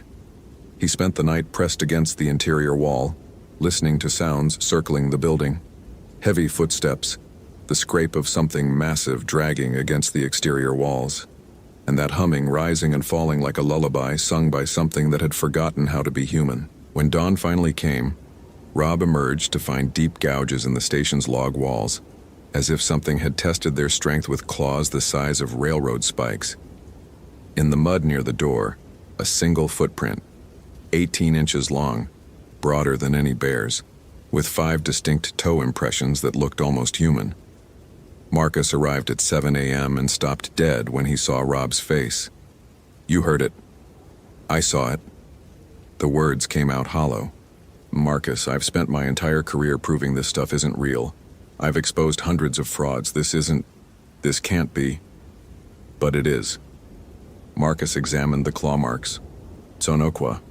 You got her attention by coming here, by looking for Lauren. She's claimed this territory now. The symbols Lauren found and photographed, they weren't just markers. They were a summoning, an invitation, and Lauren accepted it, whether she understood that or not." Rob's mind was fracturing, his entire worldview crumbling. People don't just vanish because of folklore. There has to be a rational explanation. A person in a costume, an elaborate hoax, something. Then explain the backpack 40 feet up a tree. Explain Lauren's camera still recording after 6 days in the rain. Explain the footprints, the recordings, what you saw last night. Marcus's voice was gentle but firm. "Rob, I've read your articles. You're smart, you're thorough, but you've made a career out of not seeing what's right in front of you because you decided it couldn't exist. That's not skepticism. That's denial." The words hit harder than any supernatural terror. Rob had prided himself on his rationality. But was it rationality or just inflexibility? An inability to accept that his understanding of the world might be incomplete? "What do I do?" The question came out small, defeated.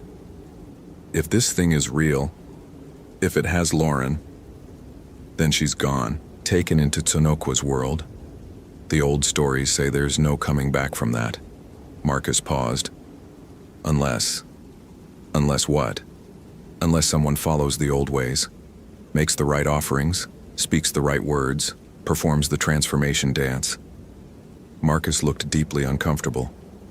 But that knowledge isn't given freely, and it's dangerous. The dancers who call on spirit power sometimes don't come back themselves. They get lost in the other world, or they come back, changed. Rob thought about Lauren's parents, about their desperate hope that their daughter might still be alive. He thought about his career, built on mockery and superiority. He thought about the thing he'd seen in the darkness, and the terrible understanding that the universe was far stranger and more dangerous than he'd ever allowed himself to believe. "Take me to someone who knows the rituals," he said. The elder lived 2 hours away, on the Maka reservation. Her name was Grace Talat, and she was 93 years old with eyes that looked like they'd seen through to the bones of the world. She listened to Rob's story without interruption, her gnarled hands folded in her lap. When he finished, she was silent for a long time. "The anthropologist girl came to me," she finally said, 3 weeks ago. Asked about the winter dances, the Sex Wakes Way Society, the transformation rituals. I told her no, told her those things aren't for outsiders, especially not to be written down for universities. She got angry, said knowledge should be free, that keeping traditions secret was how they die. Grace shook her head. She didn't understand. Some knowledge is kept secret because it's dangerous, because it opens doors that should stay closed. "Can you help me?" Rob asked. "Can you tell me how to find Lauren?" "I can tell you how to walk between worlds, how to face Tsonoqua and bargain for what she's taken, but it will cost you." Grace's eyes pinned him. "The spirits demand payment. To enter their world, you must leave something of yourself behind. Your certainty, your understanding of what's real, maybe your sanity, maybe your life. Still want to go?" Rob thought of the recording, of Lauren's screams. He thought of the mockery he'd heaped on people who believed in things they couldn't explain. He thought of his father who died believing his house was haunted, whom Rob had dismissed as senile. "Yes," he said, "tell me what to do." Grace instructed him with precise detail. He would need to return to the stone circle at dusk. He would need to bring offerings, cedar bark, salmon oil, red ochre. He would need to mark his face with the symbols she drew for him, symbols that looked disturbingly similar to the ones in Lauren's photographs. And he would need to say the words, the invitation, the challenge. When you enter her world, time won't work right, Grace warned. You might be there for minutes that feel like days, or days that feel like minutes. The forest you know will be there, but different. Older, more awake. And Sonequa will know you're coming. She'll test you, try to understand if you're food, or if you're something else. Something else like what? Like someone who respects the old ways, who understands that humans aren't the only things with power in these woods. Grace handed him a small carved figure, a miniature cedar mask with an expression of fierce determination. This is Kwekwe, the Transformer. Keep it with you. It might help you remember who you are when everything else gets confused. Rob returned to Olympic National Park as the afternoon light began to fail. Marcus had given him one last warning at the trailhead. If you're not back by dawn, I'm not coming after you. Can't risk it. The forest protects its own, and you're not one of them. The hike to the stone circle felt different this time. The forest seemed to watch him, ancient trees leaning in as he passed. He heard sounds in the undergrowth, not animals, but something else, something that moved with purpose and intelligence. By the time he reached the clearing, his nerves were screaming at him to run, but he stayed. He arranged the offerings in the pattern Grace had shown him. He marked his face with ochre, the symbols burning against his skin like brands. And as the last light faded from the sky, he spoke the words in Lushootseed that Grace had taught him. Gwan namasti, enramas. Kyo, usid chalti, di akti I. Hey swadix witted chadti I. I am looking for what was taken.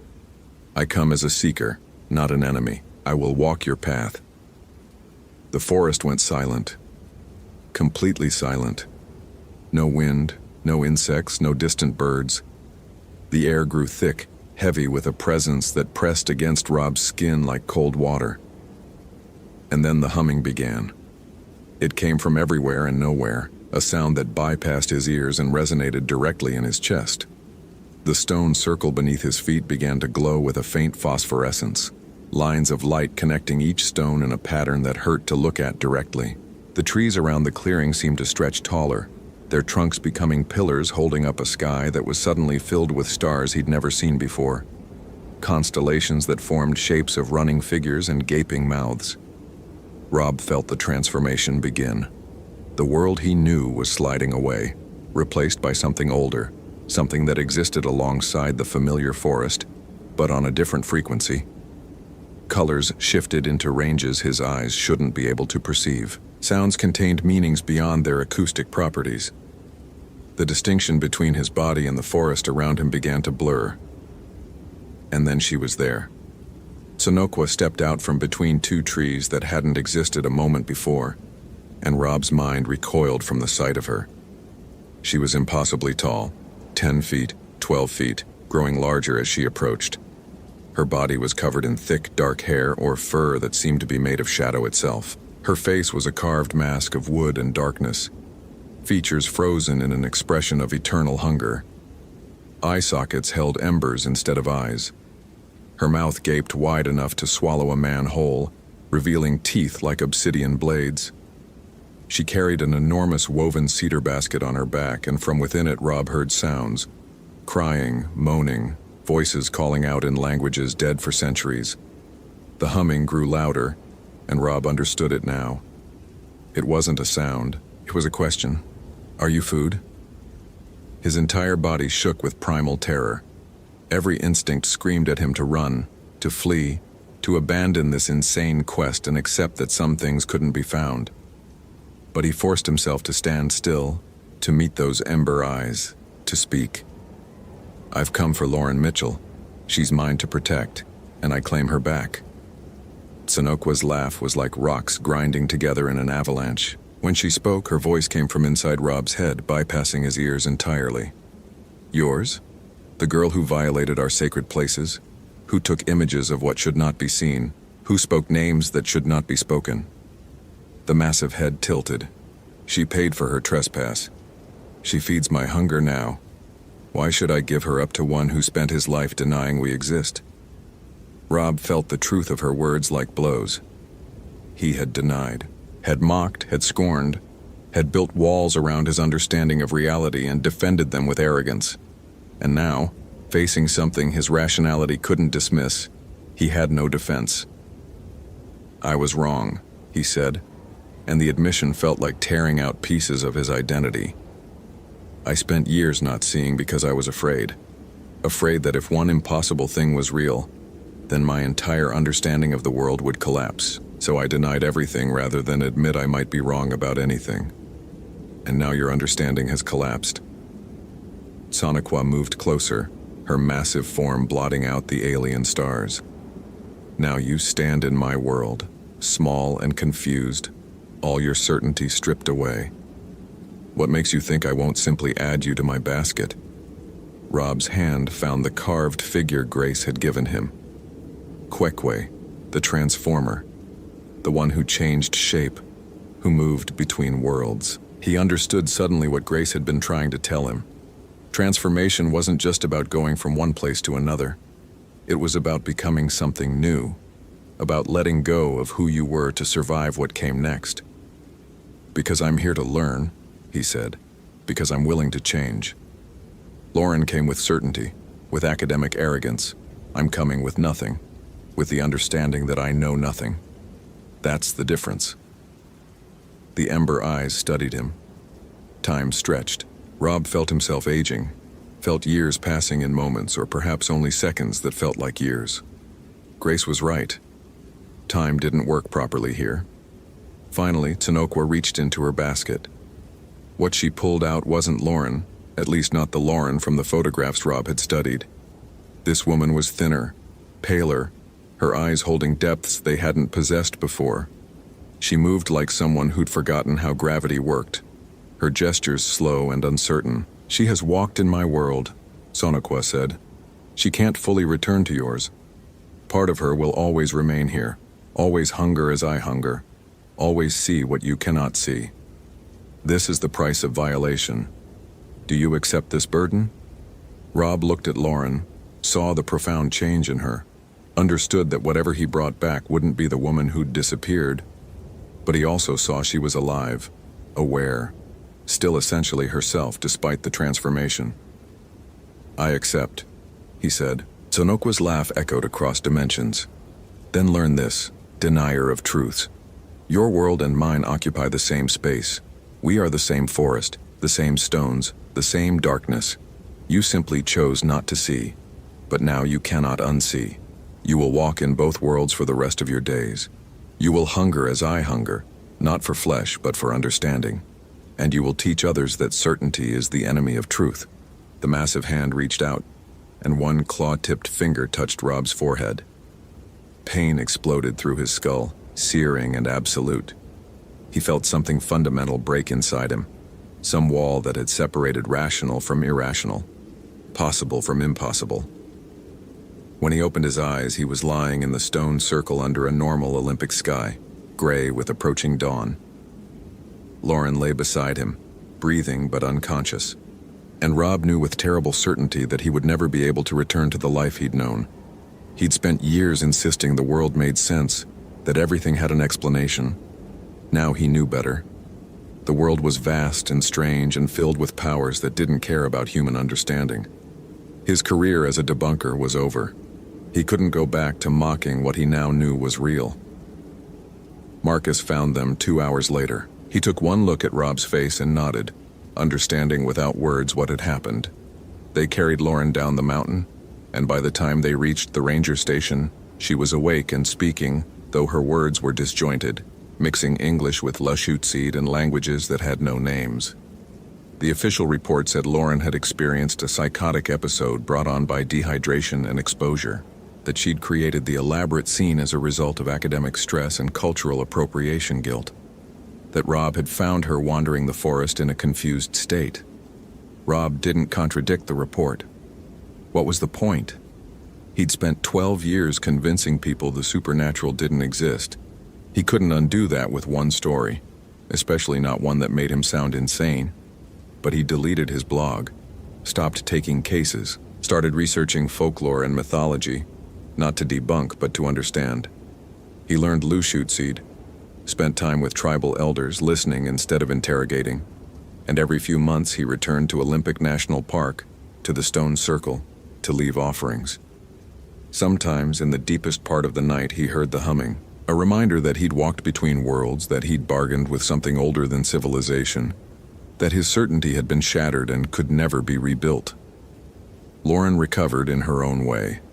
She abandoned academia but became an advocate for indigenous rights, for the preservation of sacred sites, for the understanding that some knowledge wasn't meant to be captured and categorized. She and Rob stayed in contact, two people who'd seen beyond the veil and could never quite fit back into the world they'd left. On the anniversary of that October night, Rob received a package. Inside was a small carved figure, not Kwekwe this time, but a miniature Sonoqua, her mouth open in that eternal hungry grin. No note, but he understood the message. He was marked now, changed. A skeptic who'd learned the hardest lesson, that the most dangerous lie wasn't believing in impossible things, but refusing to believe in anything beyond what you'd already decided was true. The world was vast and strange and beautiful and terrifying, and certainty, his old friend, his armor, his identity, was just another word for blindness. Hope you felt real chills. If you appreciate genuine horror, consider following. Which moment scared you most?